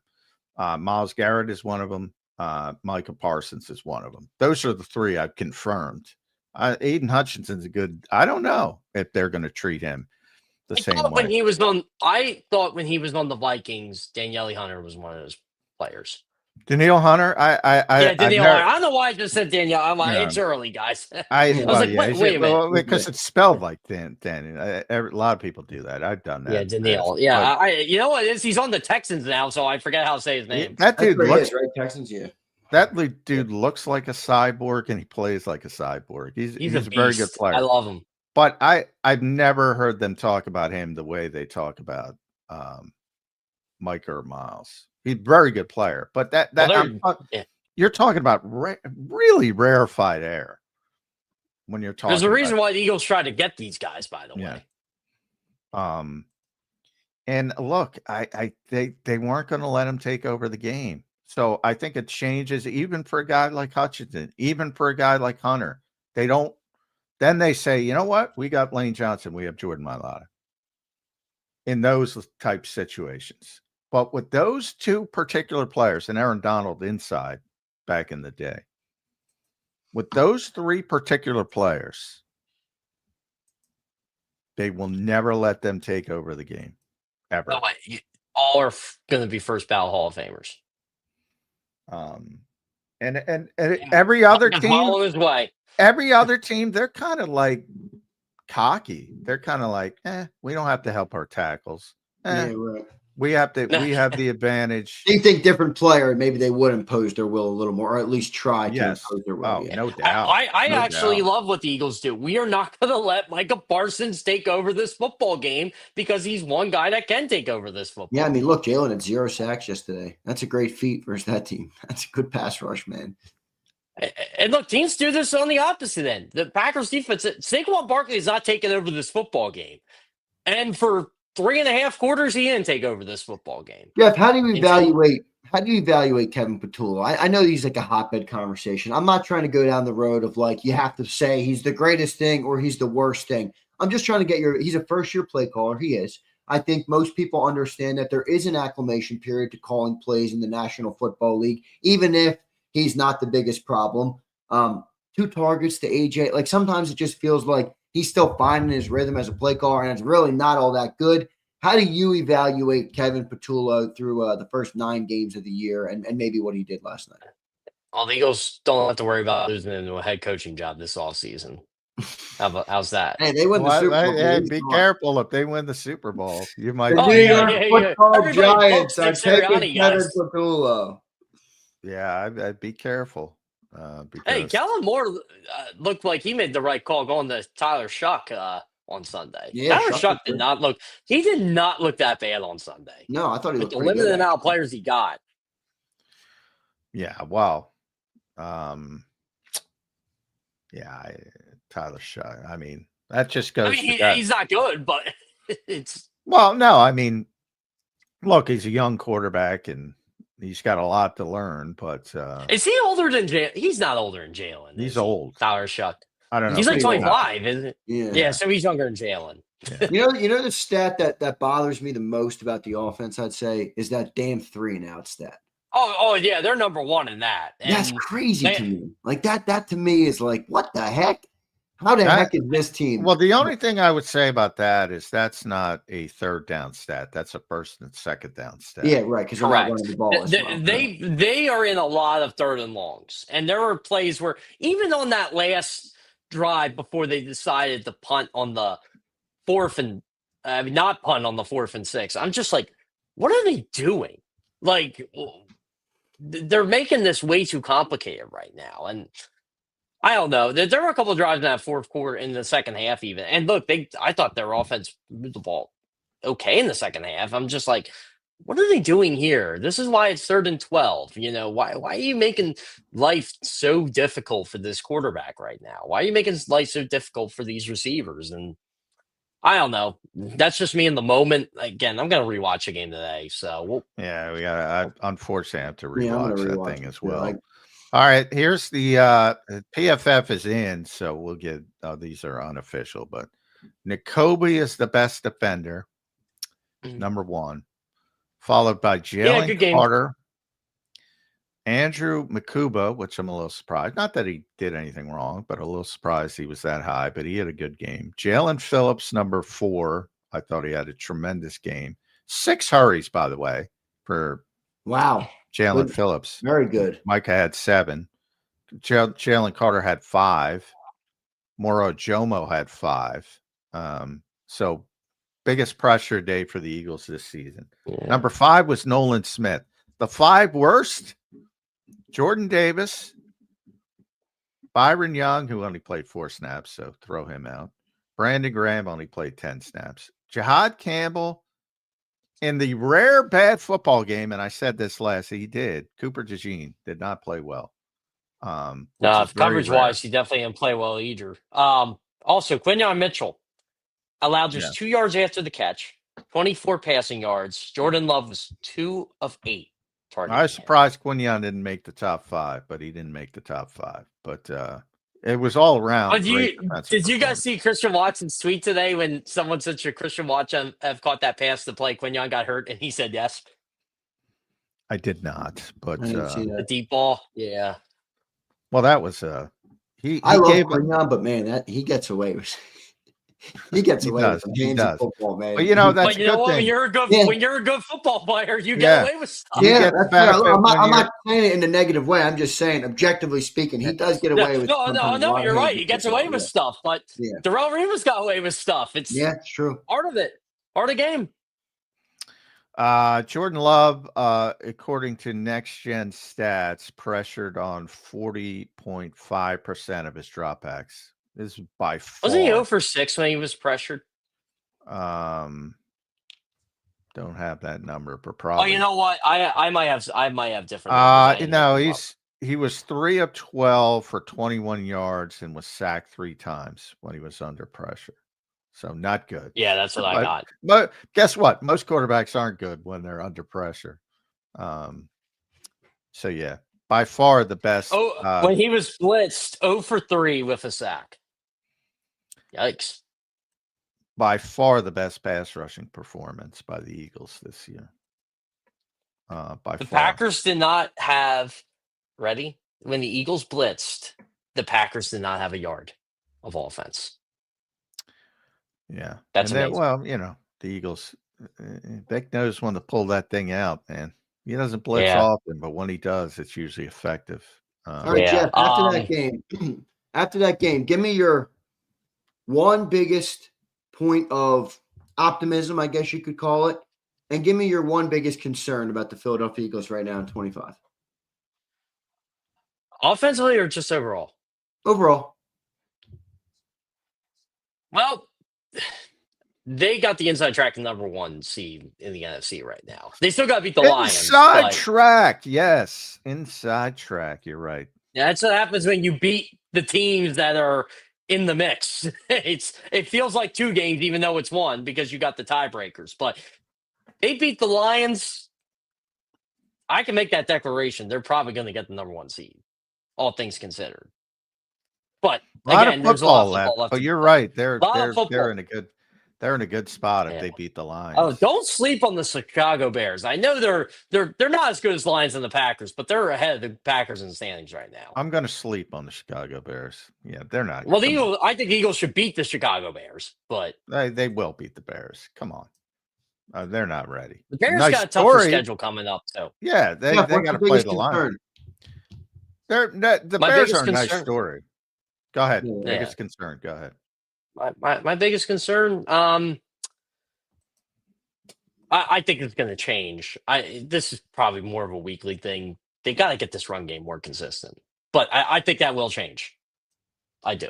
Well, I just think they're too good. They've only really ran successfully in 1 game. I mean, against the team that fired its head coach and probably shouldn't have his defense coordinator fired. Are you sure it's going to change, or you just using some of the history there to boost it? I don't know. I mean, I just try and go off 25. They were under. Saquon was under 3 yards a carry again. John, John? Can you answer the same question I asked Jeff? Your biggest point of optimism, I guess you could say, and then your biggest concern. My biggest point of optimism is all the defense and Jalen Phillips being added to the defense. I think it's perfect. That was the right move. Yeah, I think it's a perfect fit. My biggest concern remains the untrusting. I'm making up words now because I'm tired. They don't trust the quarterback. And that has created a manifest where the receivers are frustrated because they've cut the quarterback off at the knees. This is my okay. We're gonna play our hypothetical, and I know people don't like to hear this guy's name, but I'm gonna say it. If Justin Herbert was the Eagles quarterback, would the Eagles trust him? I don't know. Yeah, they would. Yes, they would. That's simple for me. Yes, and they would be secretly high-fiving in the top floor of the NovaCare complex. Oh man, Johnny Mac. I mean, they do like Good, quarterbacks take like some of that. the pride. That's not a Everybody's mad at secret. me. Now you guys can be mad at John. Freaking stop being mad at me, all you nerds. Well, they would. I mean, they freaking yeah. I'm talking just the coaches. Just the coaches. Would be Here's thrilled. the thing, though: do they win like they No, do? they don't win as much. No. Yeah, Yeah, but exactly. why So do you this say is that? why The I one don't like problem I football have with now this is, because this is why I don't like football. People do not like winning.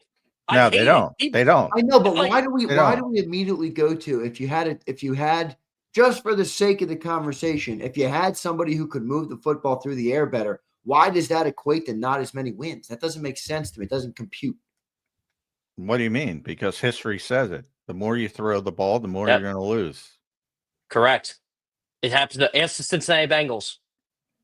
Well, when the you're Cincinnati Bengals when you're aren't throwing the freaking ball, Eagles, man. the two most important stats, and Nick is 1,000% right. Turnover ratio, explosive play rate. If you win them both, you're going to win the game. If you win the turnover ratio, you're going to win the game a significant amount of time. The But if you Eagles were win, tied in the turnover ratio, and they won the explosive Yeah, I play. just So there don't you like go. the. I mean, look, I think this team is a different team. I mean, I can't just use. Hey, Joe Burrow throws a lot, doesn't win. Unfortunately, now football is who can put up the most gaudy stats because I like fantasy football and did my player prop hit? I hate it. It sucks. Somebody accused me of that last night. I'm like, dude, I don't. I Sports. don't. Well, no, By you I don't don't do any remind of me that of a shit. sports better. You really don't. By the way, we have to do a show. Nobody's going to watch that show, but we have to do a show because gambling is ruining professional I sports. agree. Now we got it. Now we got a baseball scandal. We already got a Oh basketball man, scandal. I guarantee you know how an easy it is NFL to throw a scandal. first pitch ball in baseball when you know that's a thing. Like There's I going to do be it. there is going to be an NFL scandal. Oh yeah, well there kind of was already. Yeah, guys betting on games, but Yeah, guys betting on games. Did you guys see the video of the pitcher who got indicted and he struck a dude out? And after the dude swings at a meatball fastball, he goes, "Fuck." yeah. The dude who got indicted. I'm like, I don't know if that's what my happened there, favorite but it's was? certainly a funny video given the But context.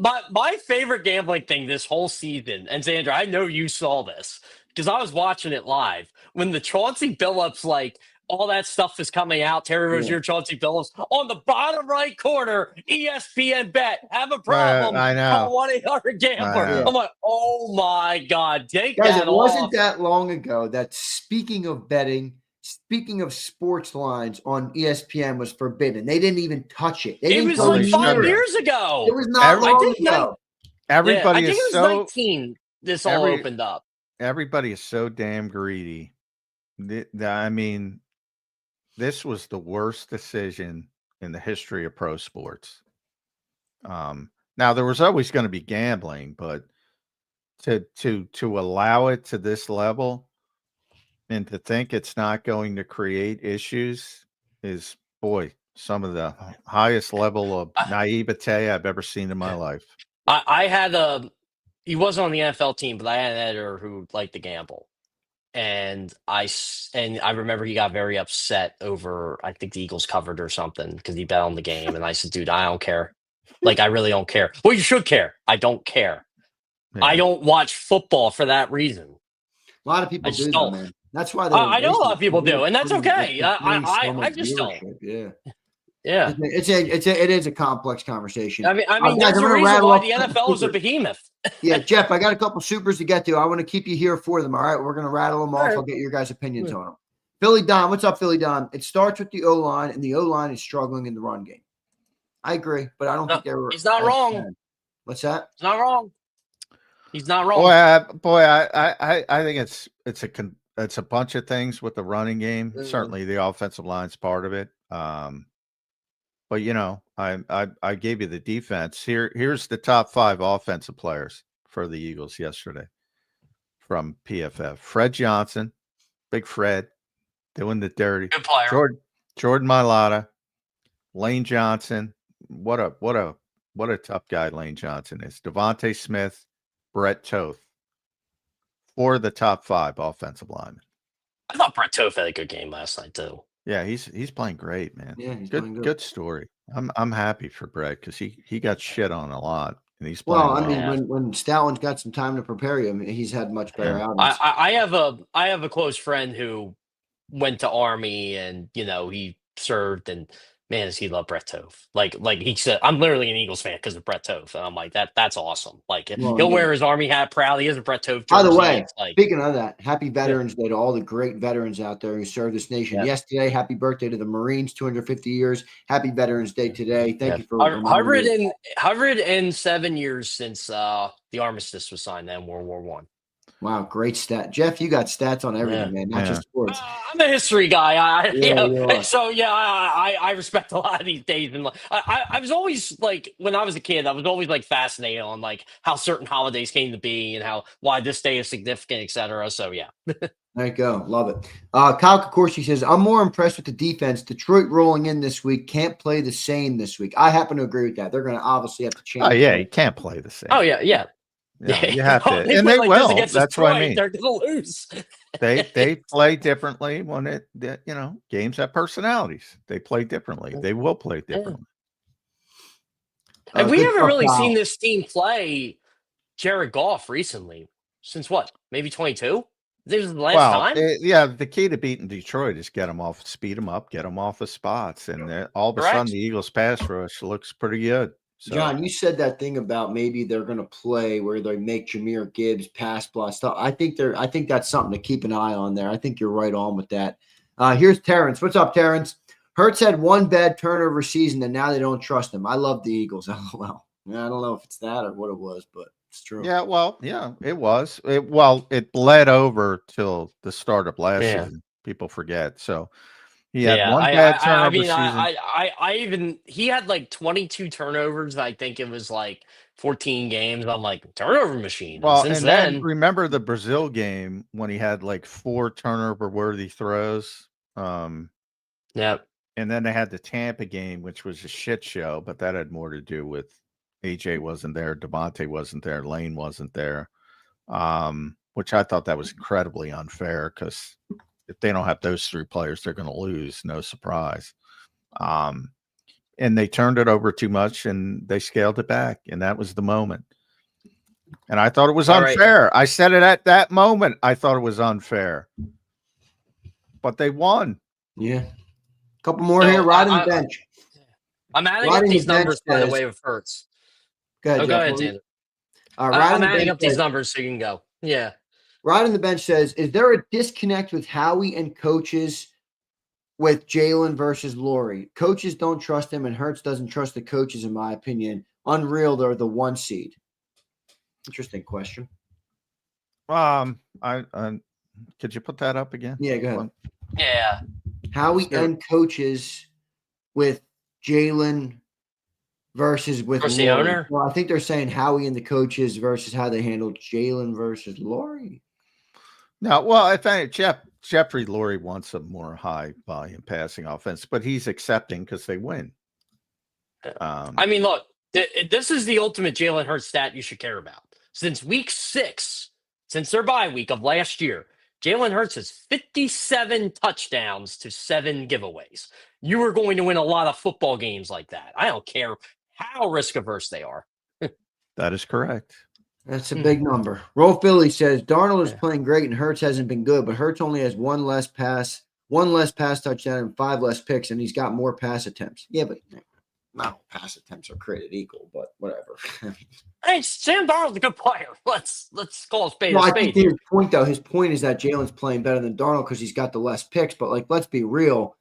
Jalen's not throwing the ball into the spots that No, Saquon no, is throwing the he's ball. not. You know, I mean, By look, the way, I'm not discrediting Hurts. It's great the one interception, but I don't think you can view that just off of attempts and say, hey, well, Jalen's having a better year. you know, the biggest threat to the Eagles in home field is the Seattle Seahawks because, one, they don't play each other.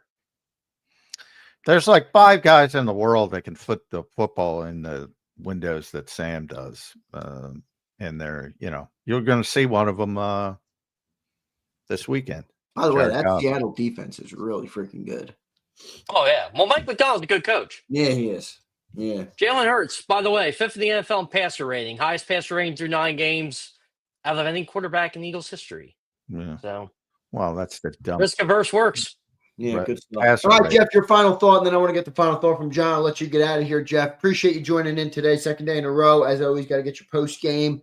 Your final thought here on the Eagles win over the Packers, 10-7. Low scoring battle. Obviously. I like it how I started it. A win is a win is a win is a win is a win. And You got to enjoy those NFL wins. They're tough to come by. Not for no. I mean, today's a great day for talking about a win. If you're gonna talk about a win so negatively, today is a good day to talk about it. But well, you celebrate a win and you complain about it. Welcome to Philadelphia. I wrote it in my overreactions. Nick Sirianni does not have to apologize. Well, winning, I'll tell you what, and I haven't read it yet, but I'll give credit to David Murphy because his column today was the Eagles have mastered winning games that defy conventional wisdom, which is a perfect title. That's what they do. Yeah. You're not supposed to be able to win this way, but they constantly win this way. Yeah. Jeff, good stuff, man. We appreciate you. We'll talk to you again next week. All right, brother? All right, guys. I'll see you. Thanks. Thanks, Jeff. Thanks, buddy. That's right here on Birds 365. Appreciate everybody for being here today. Hit that like button. Good stuff from Jeff. Appreciate it. Again, everybody. Hit the like button. I don't know what we're up to, but we should be up to a pretty good amount. One more super chat down, John, then I'll get your final thought. Blaze says, how he gave these MF as a super team on offense, and these coaches can't do anything with it. It's really pathetic, to be honest. And QB play is not elite. I don't disagree, Blaze. I don't disagree. Well, you're contradicting yourself, though, Blaze, because you have a super team. You can't have a super team on offense if you have quarterback play that is not elite. That's a contradiction. So 10 of the 11 might be elite, and they're not, but close to 10 of 11. And if the quarterback play is not elite, you don't have a super team. So, that's how it works to impactful a position. But you're right. The quarterback play is not elite. And that's why they're not an offensive super team. And they never have been. They're just consistently the most inconsistent offense you'll ever see. They have elite moments. They have elite games. They elite moments. But they've never been consistent. Ever. Here's Manny. Jalen has one great play for every 5-6 ass plays that any average QB can see or complete. One great GM for every 3 and 4 ass games. Sorry, not GMs. I said this like 4 weeks ago that Zander didn't agree with. We win, but oh man. I don't know if I didn't agree with that. That sounds about right. Sounds a perfect look at last night. A lot of ass plays, 2 big plays make up for it. Yeah, and that is a valuable trait to have because, like I said, when most quarterbacks are having bad games, they just have bad games. He'll pull something out of his ass in the fourth quarter and help you win a game. It's a valuable trait to have to be able to flush it, as they'll say, negative plays, and then all of a sudden come back and make a big play. And that shouldn't be dismissed because it's a big part of this team's success. But yeah, the consistency part of it is just not there. And it's never been there. I guess it wasn't 22, but as Celia pointed out to me last night, that was a long time ago. I got to stop holding on to that thing. All right, John, your final thoughts here on the game. They did win 10-7. They moved to 7-2. As you pointed out in the open, they got the inside track to the number 1 seed in the NFC. That defense, don't look now, but they got a chance to be as good as last year, potentially late in the year here. Your final thoughts, John, here on Tuesday edition. Biggest test of the year. Let's turn the page from this shit show and get on to the real deal. And that's the main event. This is the game we all wanted to see last year, and it didn't work out because of all the defensive injuries for the Detroit Lions. But here's a week if this defense shows up this week, because again, Goff's going to be there, Gibbs is going to be there, Montgomery's going to be there, Laporta's going to be there, St. Brown's going to be there, Williams is going to be there. Woo! This is Mike Tyson against, Muhammad Ali in his prime. This is heavyweight versus heavyweight. John, already Tuesday. What's the agenda for the week for this team? Anybody speaking today? I would imagine things are expedited. I know you said you're going to talk. No, the coordinators are going to be Thursday. Normal week starting tomorrow. Other than they moved the coordinators today. So Nick won't do normal. I thought he does like a Zoom call after other games. He does, but not on Monday night games. So okay. they wait till Wednesday, and they got back late last night, obviously. So, sucks, but nothing till Wednesday. Coordinators on Thursday, and obviously they'll practice Wednesday, Thursday, Friday, Sunday night game. Yep. Johnny Mac, good stuff, man. Great show today. We'll talk to you tomorrow on a Wednesday edition of Birds 365. Thank you, my friend. All right. Thanks, everybody. All right. Thanks, J-Mac. There's Johnny Mac. John McMullen joining us right here on Birds 365. Great show today. Birds get the win 10-7. A lot of ugly, but you get the win nonetheless. I think that's a good thing. Obviously, I was fired up last night.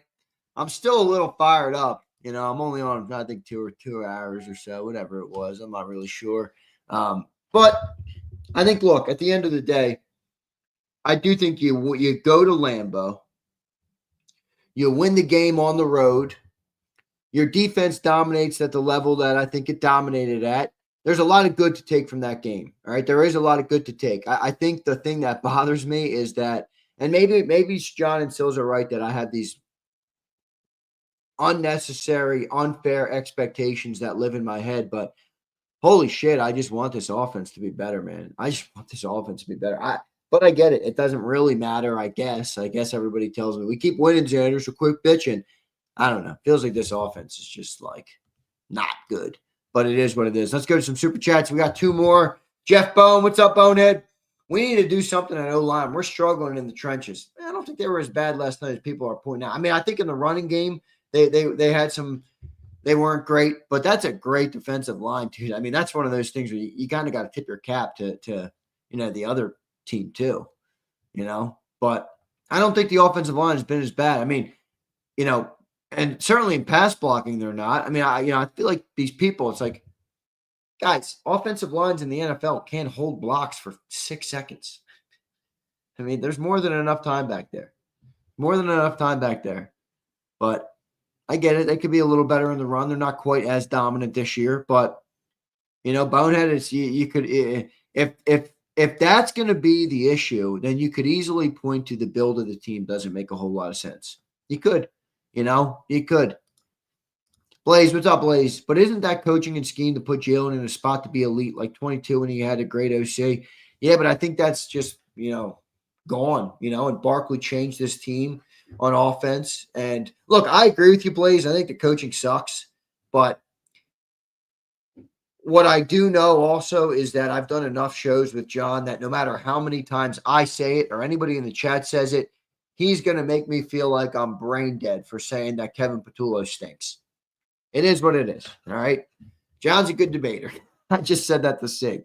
John's a good debater. Sometimes he makes you feel stupid. It is what it is. You know what I mean? I think the offense has a lot to be desired, but I don't know. Again, I'll say that. You'll have a bunch of people in here. Xander, shut up. Xander, we're winning. Xander, we're 7-2. Xander, we're number 1 seed. Okay, whatever. I don't understand why we've assembled these guys on offense to literally not use them. I mean, we literally don't use AJ. Like, we don't use AJ Brown.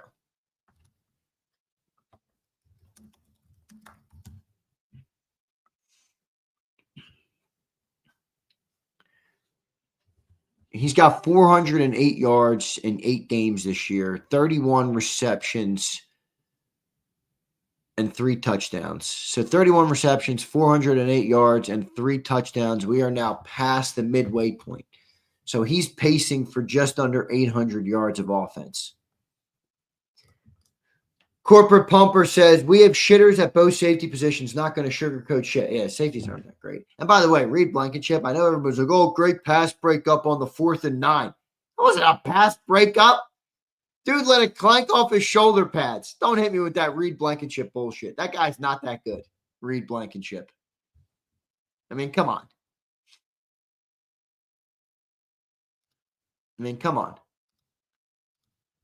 But it is what it is. All right.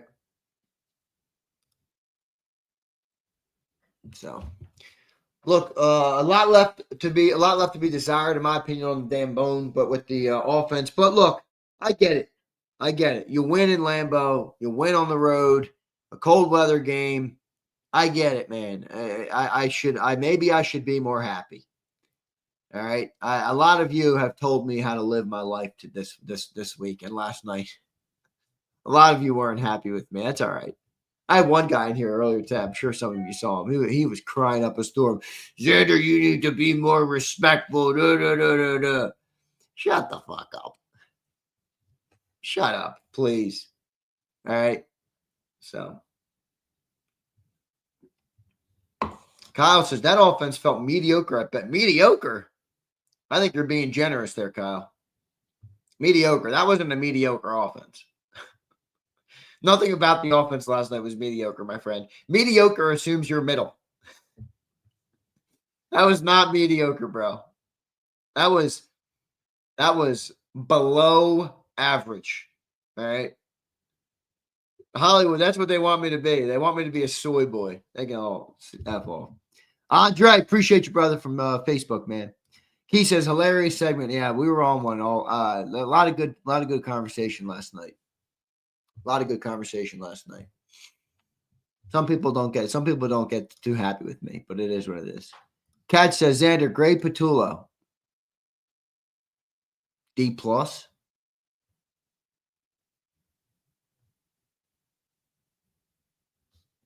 Sean, I agree with this. You're alive, beautiful wife to be in a wonderful family. Life is good. Amen. Amen to that. Amen to that. Now, Catch, let me ask you a question. You say great Patullo. I'm not going to glaze him. All right. And I certainly don't view it the same way John and Jeff do. That Kevin Patullo is zero part of the problem. That is a crock of shit to me. That is a crock of grade A dog shit. All right. That's what that is to me. But let me ask you something, Catch. And this is where people will get mad at me. And I don't really care. When you have receivers open, and we see receivers open, we see A.J. Brown open, and they're not getting the football. If they did get the football, would the tune be that Kevin Patullo is doing a good job? Is that then down to the execution? Is that then down to Jalen Hurts, the quarterback who is holding the football, who is delivering the football, who is in charge of how the football gets spread around? He is the quarterback. You know what I mean? That's where, again, I don't think Patullo's been good, but I can't just sit here and say, all right, Patullo is every part of the problem. I can't. Because remember this, Catch. Last year, we had the same problems on offense. Different offensive coordinator. We just ran the ball better last year. And we didn't throw the ball well last year, Catch. Ever. We threw for 2,900 yards in a full season. Was not a good passing game. Different coordinator. Now, if you want to tell me, hey, the both coordinators suck, okay, maybe I can buy that. I wasn't really enamored by Kellen Moore either, to be blunt with you. All right? But I'm just saying, there is some things there that, you have to add to context. And, the other part of it is like, I don't know, will you ever know where the real problems lie? Quantum says A.J. Brown is constantly open. It's still on OC for not getting the best out of Hurts. Well, I think both of those things can be true, which is what you're saying. But I think that's fair. All right. Daz says trying to turn her. I'm not trying to turn Hurts into Peyton Manning. Daz, come on, man. Come on, man. Nobody's trying to do that. That's like John last night. And John and Sills gaslit me last night. Both of them gaslit me. I was saying you got to get more from the offense, and they immediately go to, why do you want – and literally, these were quotes, 40 points per game and Dan Marino. That is legitimately what they hit me with. Oh, well, you don't have Dan Marino and you're not going to get 40 points a game. I'm like, Dan Marino and 40 points? Where the hell did that come from? What are we talking about here? I'm not asking for 40 points or Dan Marino. Can we be a little bit better than a bottom-ranked offense? Yada, you're right about this. They spam inside zone. By the way, they had the one drive that Prince pointed out earlier in the show. They got 2 yards to go, and they drop back and throw the ball over and over again. Like, that's where I think Patullo is absolute trash. Trash. The situational play calling, he's not good at. And honestly, Kellen Moore was much better at that because Kellen Moore has a lot more experience as a play caller. That's where I think, undisputedly, Kevin Patullo has no feel for the game in that regard. All right. Ibrahim says, I was wilding last night. Good, Ibrahim. I hope you were entertained. Uh-oh, I'm getting a call. Nobody worth picking up. Nobody worth picking up. Xander, what teams are better than the Eagles and why is their record not better? Professor, when did you hear me say somebody was better than the Eagles? Take your dumbass narrative that you're trying to put me in a corner with and stuff it. Nobody said that, Professor. Nobody said that, Professor Stooge.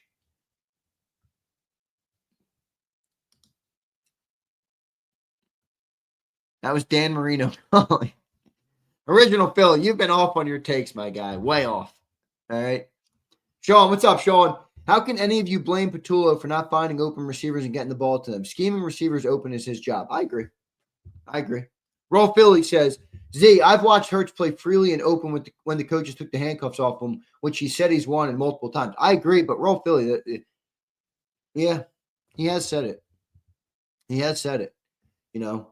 And I do think the coaches have put him in this box of like, you know, they don't want to put any risk in the offense. I don't understand. I mean, you know, I saw my boy Morty in the chat saying it's like an investment strategy where you go all low risk.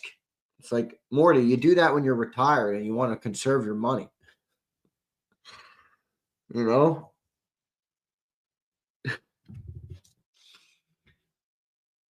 I don't know.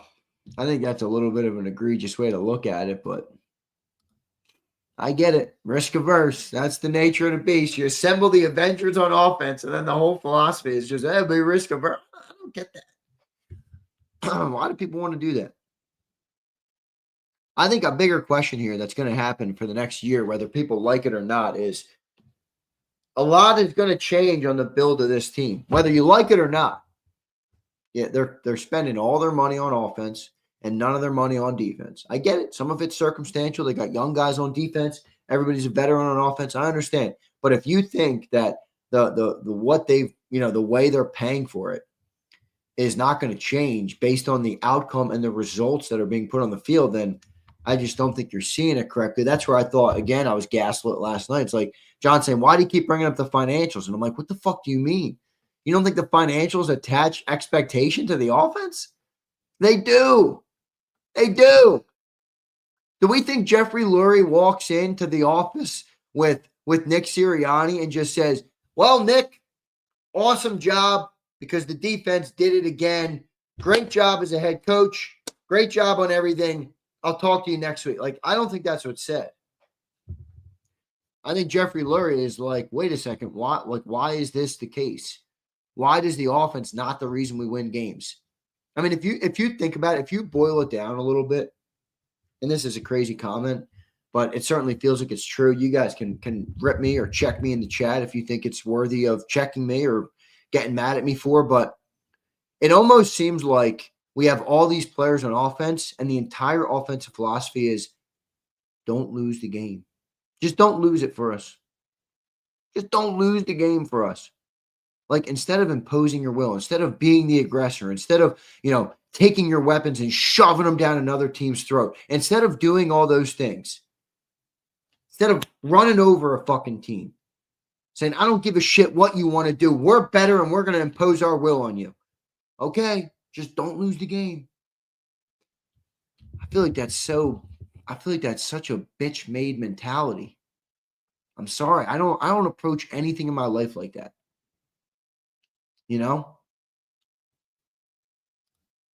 I don't approach anything in my life like that. But I get it. I guess some people do.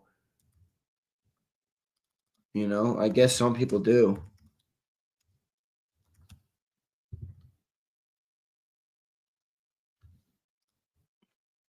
I don't know. I don't like that approach, but here's Gina Ioko or Iokoko. Am I pronouncing that right? AJ might be gone next year. The last throw to him on 4th and 8, and he didn't even try and get it. Didn't try and get it because it was not, it was covered, dude.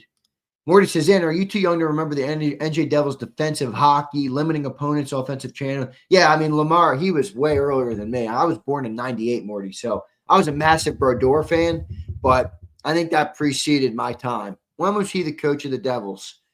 Like 70s, probably? Yeah, I was before my time. I didn't watch that in real time to be able to opine on that, but maybe you're right. Limiting opponents' offensive chance. Last night was a game from the dead puck era. Maybe. Hockey and football are two very different games, but all right. Denise says, AJ said he and Jalen are brothers. The problem is coaching. Whatever, Denise. OC is terrible. I agree. OC sucks. All right. There's an elephant in the room most people aren't willing to address. I think we've addressed it pretty extensively here on JAKIB. I don't think we've shied away from that at all. And we get a lot of shit for that, by the way. I had some dude last night say, Xander's up here. I'll get it, Lucius.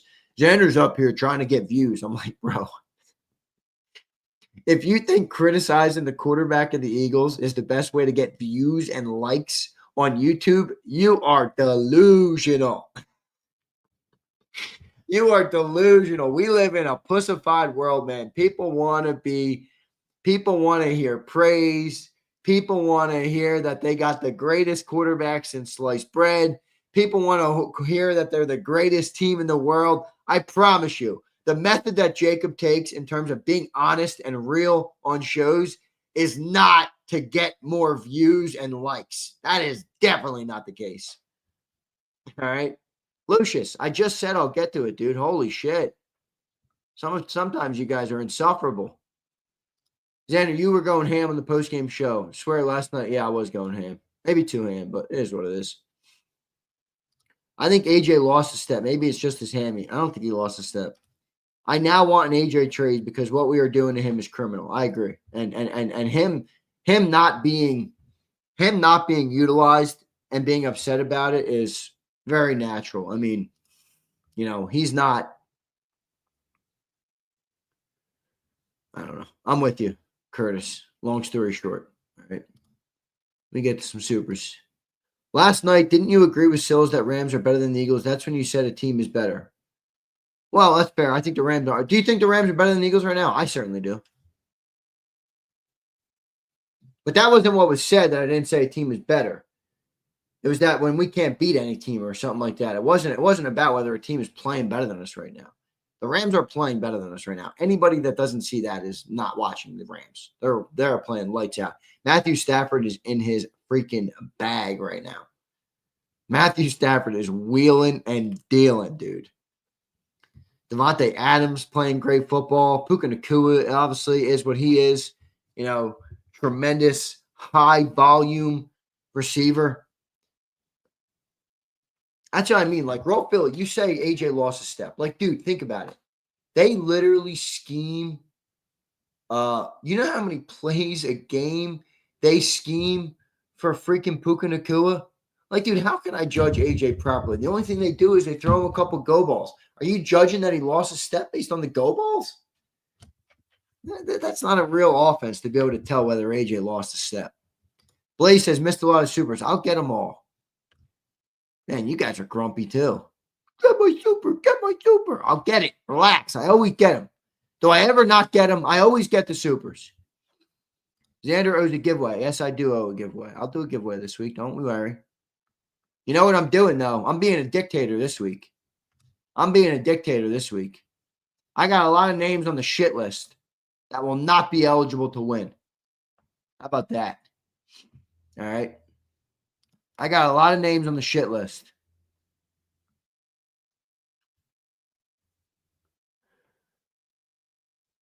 Here's Blaze. I can find a random guy draw up plays on a wet bar napkin better than this shit that I'm watching.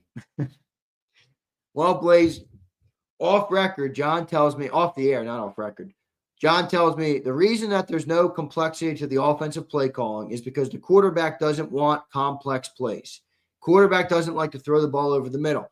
This is what I'm told. It doesn't mean it's what I believe. It's what I'm told as to why the plays look the same. Because a lot of people come in and they say, we don't have a good offensive scheme. We don't have a good offensive approach. Well, the people who are in the building are being told that that's because of the players, i.e. because of the quarterback. You don't have to believe it. I'm not telling you what to believe. But that is the assumption or the understanding from people like John. Okay? Again, doesn't mean you got to believe that. I'm not telling you what to believe. You can believe whatever the hell you want.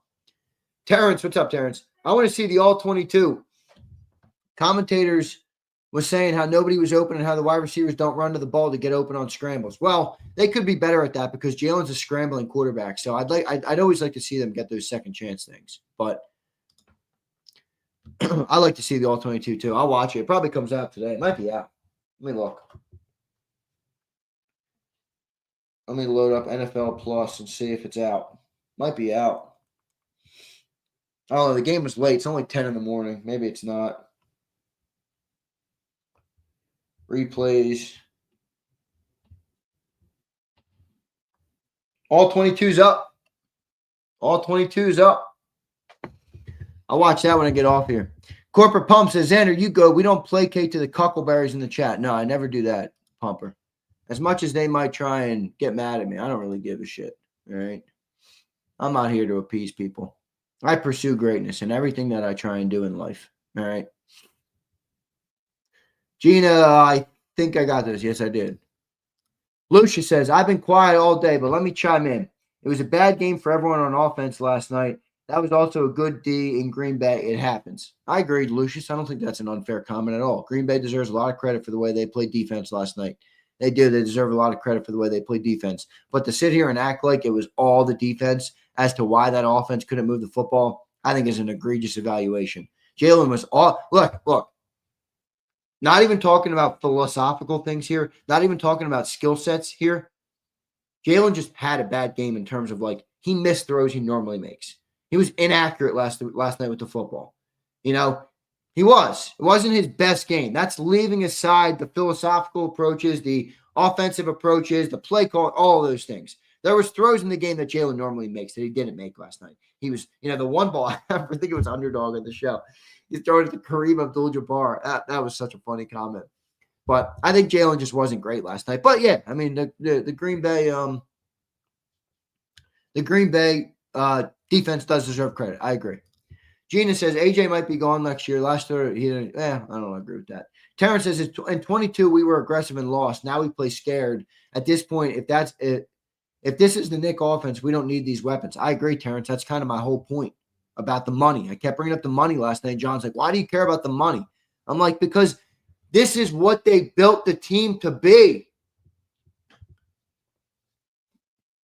But Blaze says, missed a lot of supers. I got them all. I think, Blaze, if I missed your super, you can put it in the chat. I'll get to it. All right? I'll get to it. Prince, I'm with you on this. Xander, we're 7-2, and we played like shit all season. That's the only bright side. I agree, Prince. Team has this weird, uncanny ability to win games, Prince. They really do. And look, winning in the NFL is hard. I do agree with that. He threw one to Victor Webb too. Do the Sixers play tonight? They do, right? Toss on the Sixers. All right. The Sixers play tonight. Let's go, Sixers. Tyrese Maxey's becoming my favorite athlete in the city of brotherly love. Tyrese Maxey might be my favorite athlete right now in Philadelphia. All right. HKP says, people want us to accept me there. HKP, I hate that, man, and everything in life. You know what bothers me about it, too, is that it's not just sports where people will try and bully you into this. It's everything. You get people who don't understand pursuing greatness, and then they get mad at you for the way that you pursue great. This happens in my personal life all the time. It happened to me literally this past weekend on Saturday. I had the funniest stories from this weekend. I'm not going to go into them. Some of them are personal. I shouldn't say it, but man, it's funny. All right. Nobody wants to. Original Philly, shut up, dude. I've been reading your comments all show. You legitimately are the definition of accepting mediocrity. Stop it, Original Philly. You were chirping at me earlier for desiring anything more. You were saying, Original Philly, I'm Cilio-eyed. I have listened to Cilio too much because I want more from the offense. Original Philly, you are the dictionary definition of accept mediocrity. We won. Who cares? Let me kick my feet up. I'll drink my little beer on the couch and enjoy the Eagles win. You're entitled to that. It's fine. I'm completely good with that. A lot of Eagles fans are that. That's cool. I don't view the game like that. That's also not my life and my business. So I can't do that. I don't just sit on the couch, enjoy the wins as they come, and then I'll talk to you next week. If I did that, I got news for you. There wouldn't be a channel here. All right? There wouldn't be.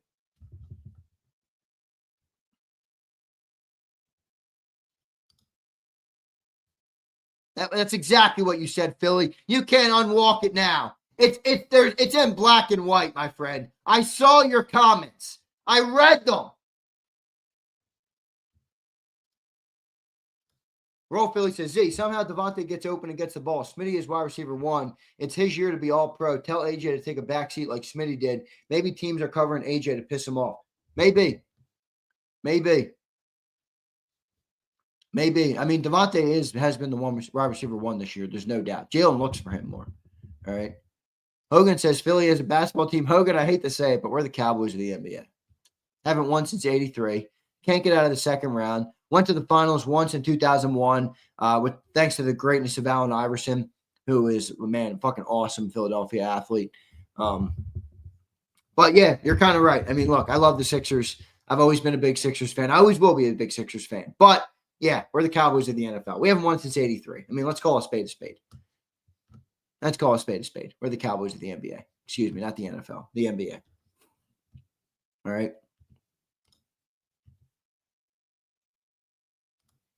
Now, Original Philly, get it right. You say the offense is mediocre. Original Philly, I asked a question about the offense that you're saying is mediocre, and your response in the chat was, Zander listens to too much Cilio. That's what you said. Don't walk it back now. I watched it happen. That's what you said.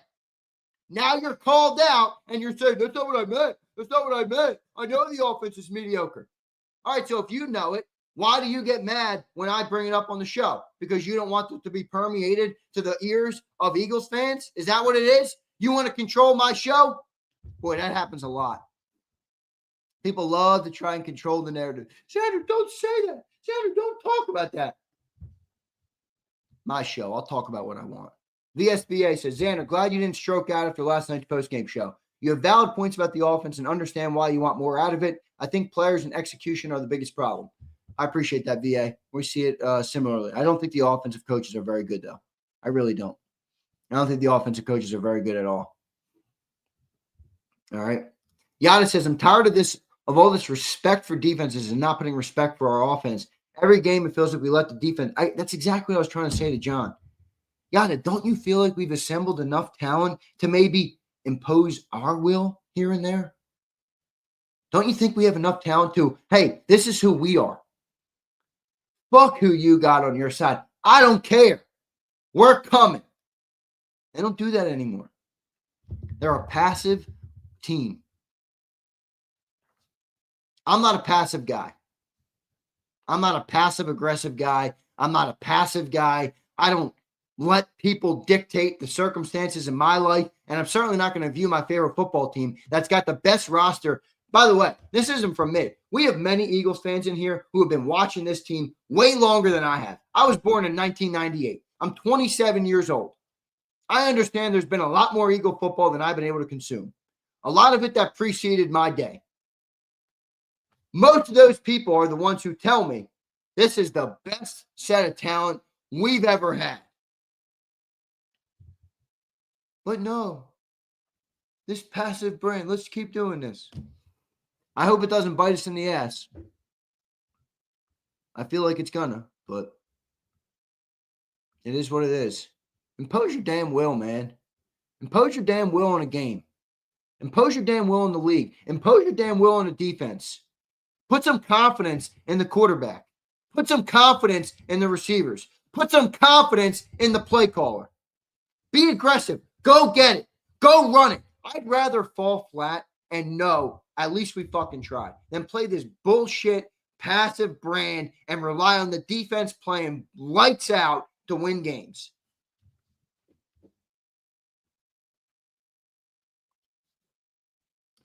Zinger, the coach is coaching down because of the play of the offensive players. O-line, running backs hurts at the moment.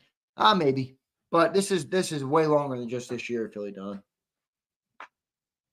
Again, we're lucky we got Vic, and we're lucky that this defense is so far ahead of schedule because I got news for everybody. That's our hope this year. All right? It's not the offense. It's not the offense this year. We got to hope that the defense they need to be better than they were last year, which is hard to do because they were the best defense in football and maybe the best defense we've ever had in Philly. They have to be even better than that because we don't even have a running game this year. And for anybody that wants to point to one game versus the New York Football Giants, who are 2-8 and just fired a head coach, so be it. That's your prerogative. That's not proof that the running game is fixed. The running game stinks. The passing game still stinks. This defense needs to be otherworldly. And they were last night. They were last night.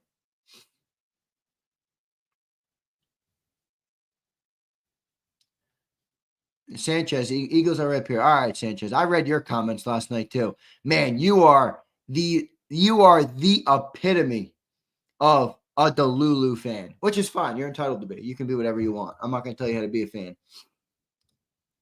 Again, I tell Rice that all the time. You want to be a fanboy? You can be a fanboy. Nobody's stopping you from being a fanboy. It doesn't like make you smart to be a fanboy though. It's like anybody can say their favorite team's going to win every game. And then when they win a lot, you're right. Okay, great. Doesn't take any courage or guts to say any of those things. My favorite team is going to win.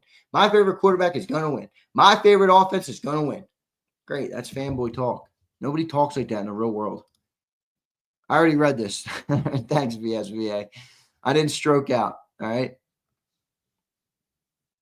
I didn't stroke out. I'm all good. All right. The play style sucks. It limits everyone. Yes, it does, James. Yes, it does. Zach says, I just don't understand the usage of AJ. With talent like that, you need to just get him the ball more. Yeah, they don't even try anymore, dude. They legitimately don't even try and get him the football. They don't even try. 2 targets yesterday, both in the first quarter. Theodore says, we have some fanboys for sure. Yeah, it's funny, Theodore. Again, I'm younger. I get it. I'm younger. But, man, the Eagles fans I remember, the Philly fans I grew up with, They didn't look at the game like this. I'm convinced most of them are outsiders, but it is what it is.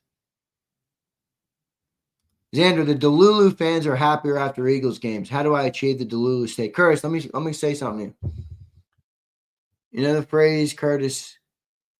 Ignorance is bliss. Ignorance is bliss.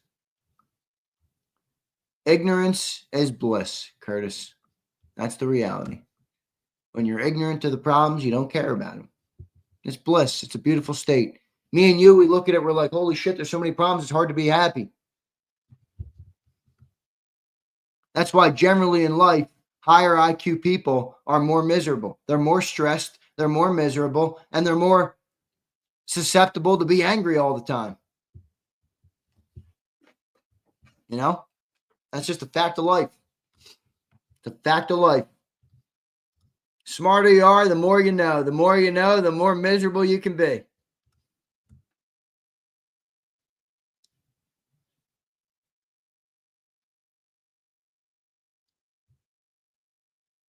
Look at this guy. What's funny is all you luck asses just want Xander to be like, hey, buddy, that's right. Joseph, you've clearly never been on JAKIB because that is not what JAKIB is, even at all. Some of my best viewers are people who disagree with me all day. That is the stupidest thing I've ever read in my life. You could say a lot about JAKIB. That is not one of them. That we got a bunch of lick asses in the chat or whatever the fuck you're saying. Okay, sure, pal. You type like my sister. You type like my sister. Maybe go and you need to get on the TRT or something. Roll Philly says, you guys keep saying this shit, but when have the Eagles won more than the past 5 years? Never. Yeah, that's fine. It's fair. Ignorance is bliss. No problems because they're winning. That's how it goes. All right. Slick Rick says, I actually thought Blake. Yeah, Slick, it's funny you say that. I kind of agree. More under center. They had some throws over the middle. They had Goddard over the middle. They got the Smitty over the middle a couple times. I saw AJ streaking across the middle one play. Jalen didn't throw the ball to him. Yeah, it's funny, Slick Rick. I actually had the same take. Roll Philly, you are a Twitter guy. Don't tell me you're not a Twitter guy. You love Eagles Twitter. Eagles Twitter is literally a slop fest. Everybody glazes over the. It's fine, but Eagles Twitter is the most. Oh man, it's like you say one thing about the Eagles. You are a Twitter guy, Roll Philly. You are the definition of an Eagles Twitter guy. That is false. 4 for 4.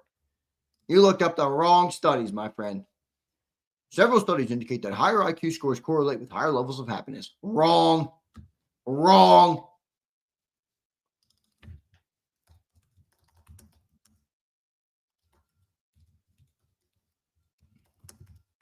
Straight wrong.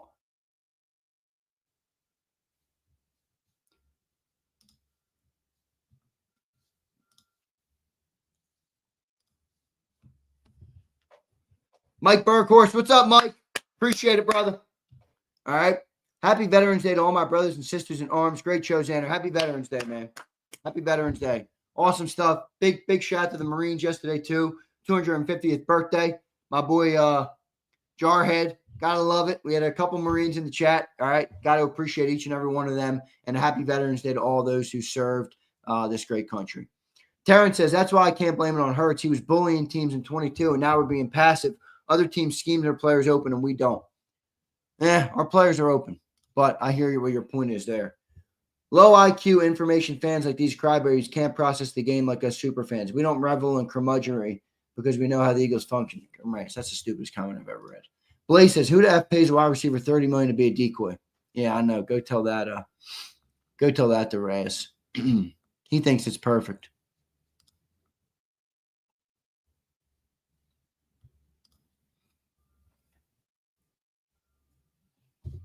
He thinks it's perfect.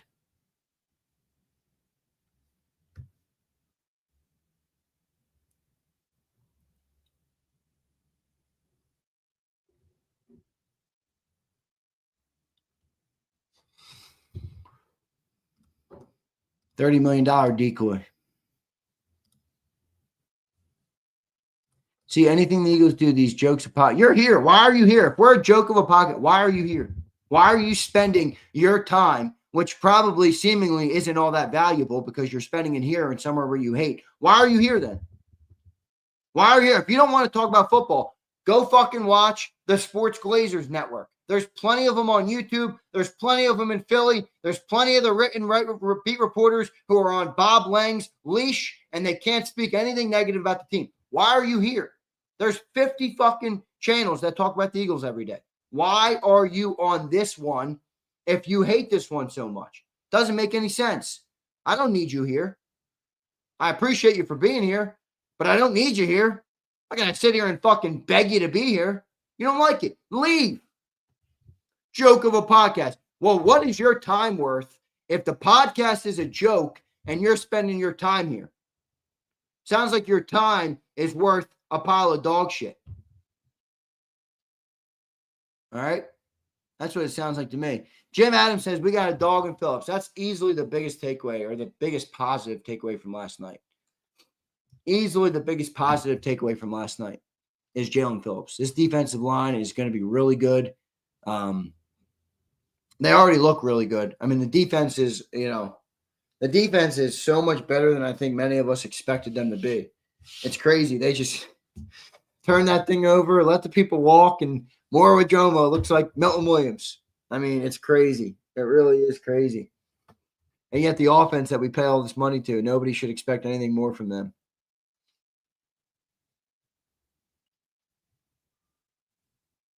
All right.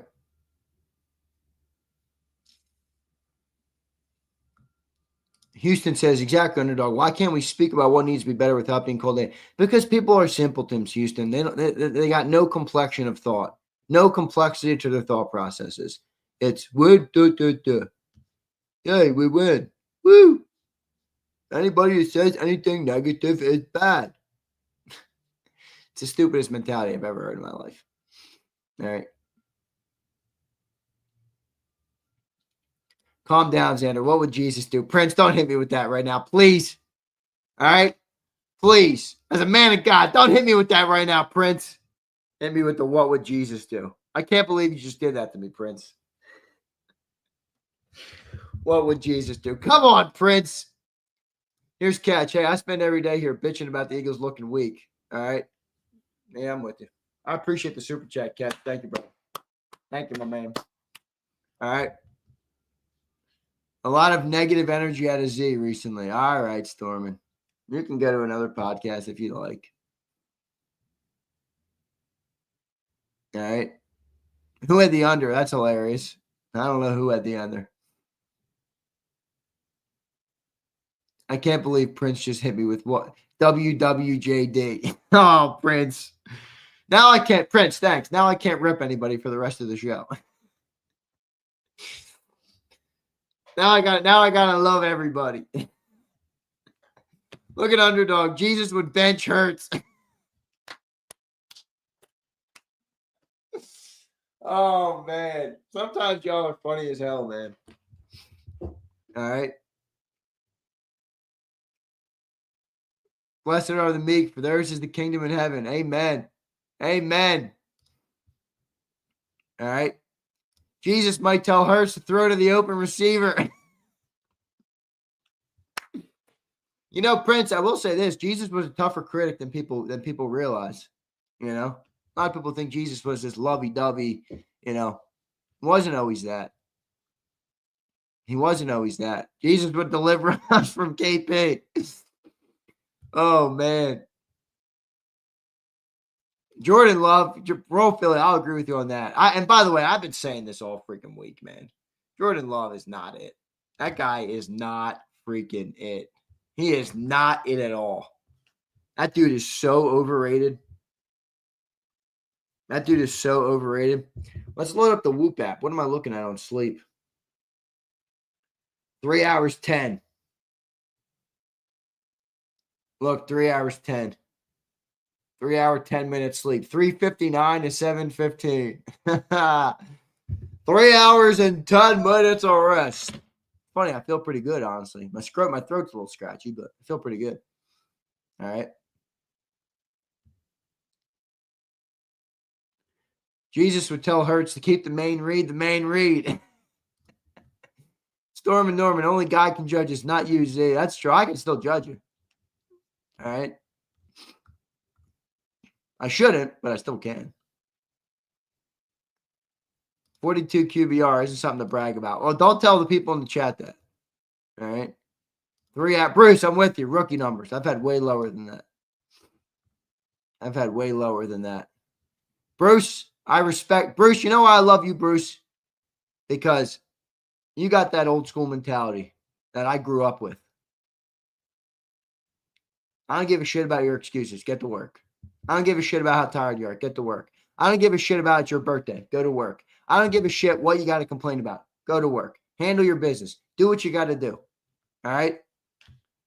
Ready, everybody? Here's the quote of the day. Get it out and write it down. Ready for the quote of the day? Right? Who's ready for the quote of the day? Who's ready for the quote of the day? Handle your business or your business will handle you. Handle your business or your business will handle you. All right? Z, is the no-holes defense back? It might be. All right? I'm hungover and it's cold out. Should I still go to work? Fuck yeah, you got a family, don't you? Brian, you got a wife and kids? Get to work. What do you think? A couple brewskis is enough to stop you from providing? That's an M. Reyes mentality. That's not a man's mentality. Get to work.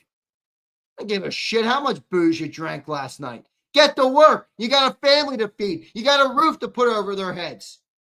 You're the man. Be the provider.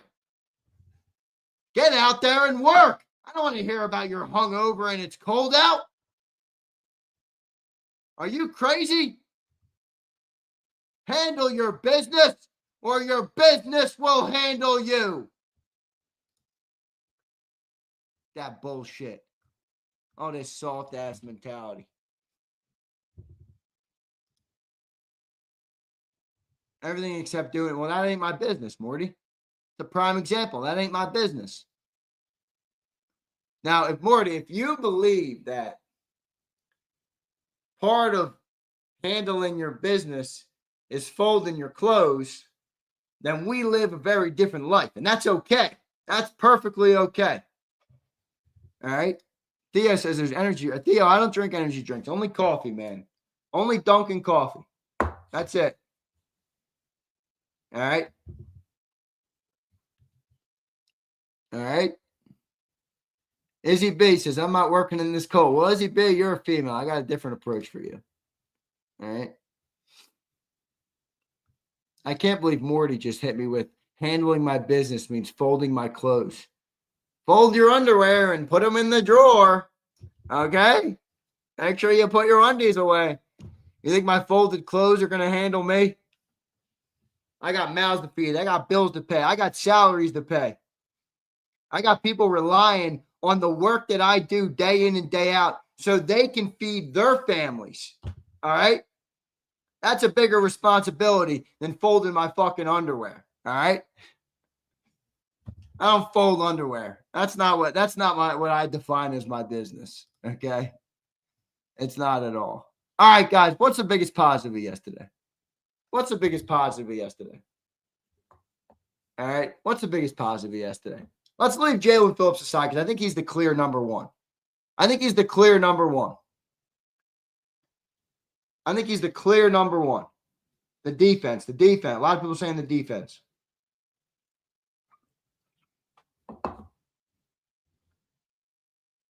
Underdog. We have folded underwear fans. Yeah, we do. We got a lot of them. Original Philly. See, Original, I knew you had it in you. You finally made a good comment. You're first of about 464 today. N'Kobe Dean. Agreed. That dude's a beast on the field. By the way, Jahad Campbell, I think you got a great future. Take a seat. Take a seat for now. N'Kobe Dean is playing great. Great. I'm not taking that guy off the field. I'm just not.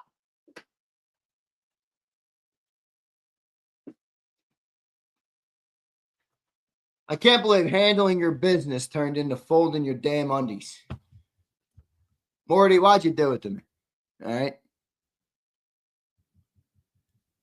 Slick Rick says Road winning Lambeau got their best. All right, it's fair. I don't think he got their best. I think freaking Jordan Love stinks, dude. I really do. I think Jordan Love stinks. I think that guy stinks. I tried telling John all week that was my biggest concern with that team. I just don't think I don't think Jordan Love can do it, man. They got a good roster. Don't get me wrong. They got good defense. I get it. Is Jalen Phillips better than Josh Sweat? Too early to say that to Keem, but it looks like he could be. I don't think the Packers are. Me neither, Zeal. Zeal, haven't I been saying that all year? Haven't I been saying that all year? Haven't I been saying that all freaking year? That team needs to prove to me that they can hang with the big dogs. Because we might beat the Rams every time, but at least they've proven they can hang with us. They are that good. They are that team. The Packers, I don't. Jordan Love would cook with Devontae. And, well, hey, maybe you're right. He was throwing to a bunch of backups last night. Mrs. Sparks, or Mr. Sparks, sorry. Morty, you don't have to go to the corner. It wasn't that bad of a comment. I know you're just ragging on me because you always make fun of me for not folding my clothes. But, Mr. Sparks, I brought this up on the pregame show yesterday, and both John and Cilio laughed at me. Jalen is not a great cold weather quarterback. He's not. He's not a great cold weather quarterback. That's why I think he was a little bit more inaccurate last night.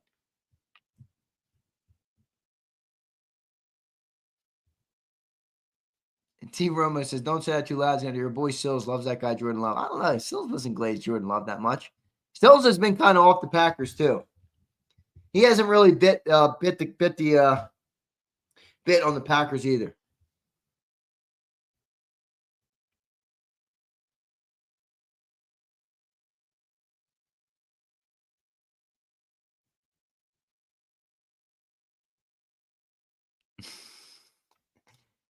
Sills is married to Josh Allen. Josh Allen.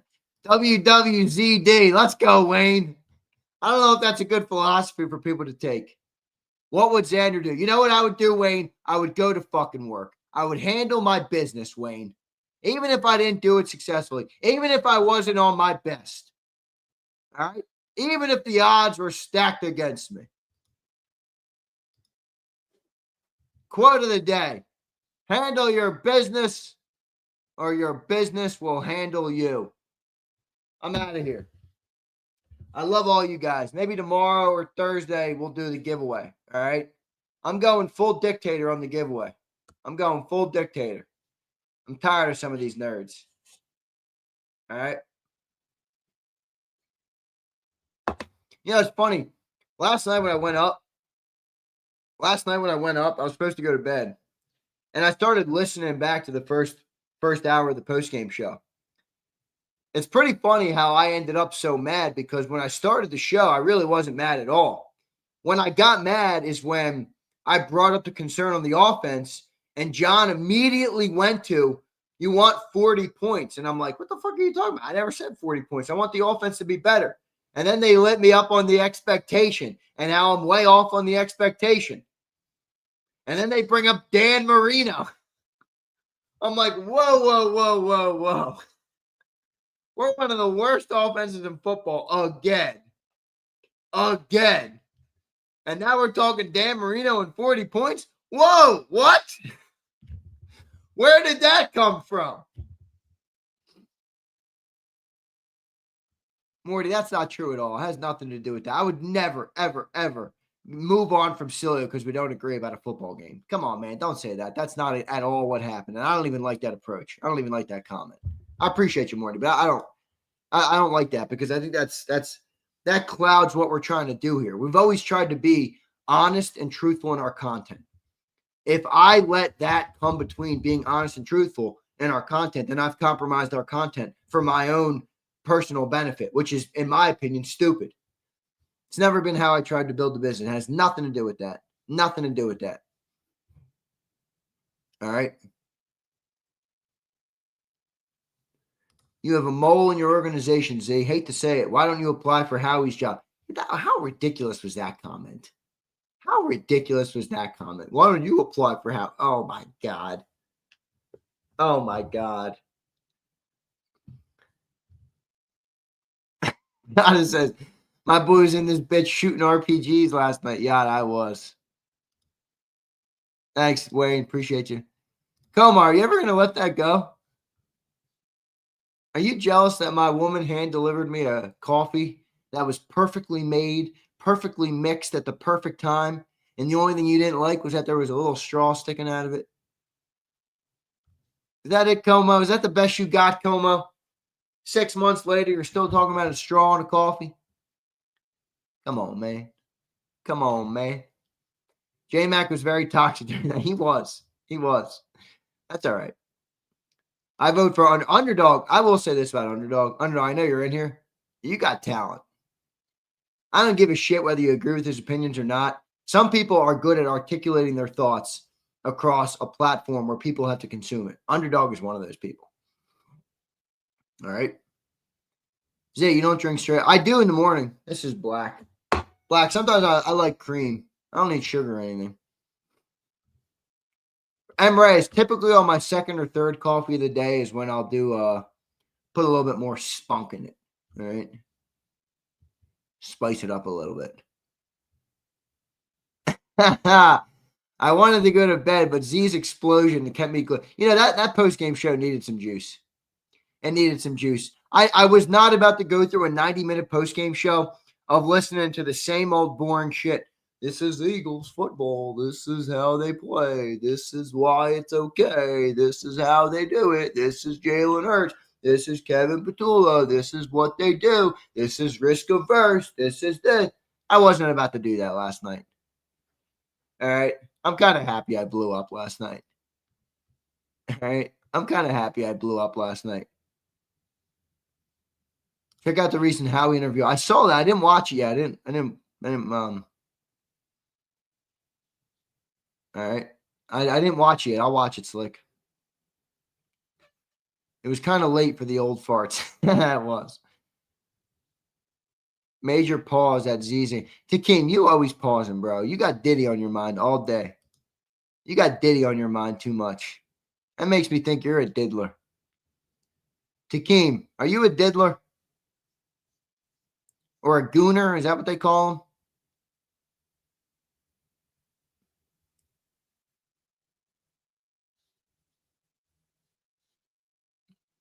All right, I'm done.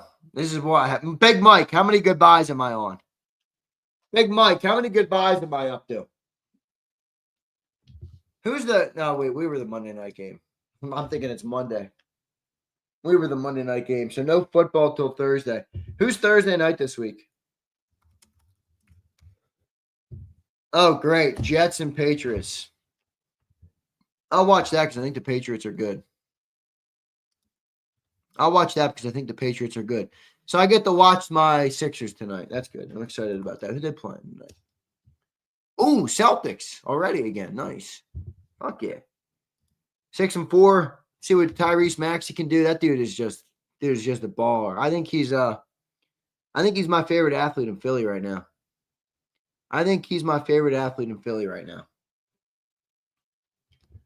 I like Tyrese Maxey. I like the way he plays. I like to play, plays free, plays aggressive, plays physical, plays hard, always leaves everything out on the floor. Tremendous effort all throughout. Not afraid of the moment. Not afraid to take the big shot. Not afraid to miss. I love that, man. I love Tyrese Maxey. I hope they build this entire team around him. That guy's going to be really good for the next 6, 7, 8 years. How old is he? 25? He just turned 25, I think.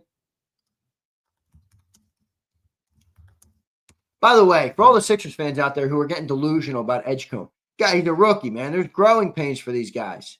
What did you expect him to score 34 a night? Come on, man. He's a little timid right now. That's the one thing I've noticed, man. He's gotten a little more timid. He doesn't have a lot of confidence in taking those shots yet. He'll get that. All right? He'll get that. Remember, it took Maxey a little bit to get that too. Now Maxey is perfectly good taking those shots, taking those big shots, handling those pressure situations. I think Maxey will get there, Edgecombe will get there. You're not going to expect it. He played 5 games or 10 games, 8 games, whatever it is. All right. Sixers are tonight. Yes, Sixers are tonight. Sixers, Celtics tonight. So I'll be watching that one for sure. Their second time already playing the Celtics this season. Actually, third time, right? They played them in the opener. They played them in the cup game. And now they're playing them again. Holy crap. Already 3 times versus Celtics? What are we, 11 games into the season? Handle your business or your business will handle you. Roll Tide. Let's go, Morty. Roll Tide. Big win this weekend, man. Good stuff. Good stuff. You know, Morty, I thought that was maybe one of the worst games outside of the opener that Ty Simpson had played. You know, I didn't think he didn't look decisive. He wasn't overly accurate in the football game. I think he was flustered by that LSU defense, but come out with a win. Good job by Alabama. Good job by Alabama. They're a little bit of a juggernaut right now, getting late in the year here. Only a couple games left. What do we got? Oklahoma this weekend. That's a big one.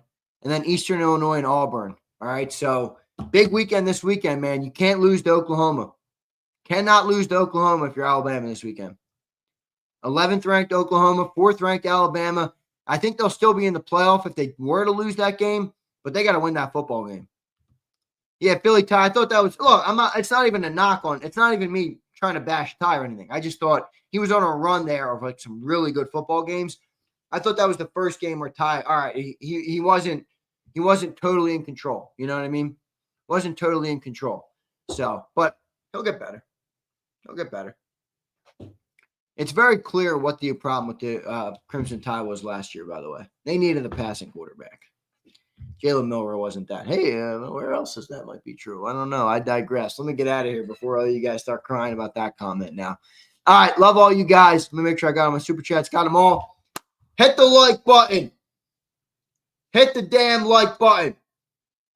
Appreciate it. See you next time, everybody. You've been listening to Birds 365, the destination for the passionate Eagles football fan who bleeds green.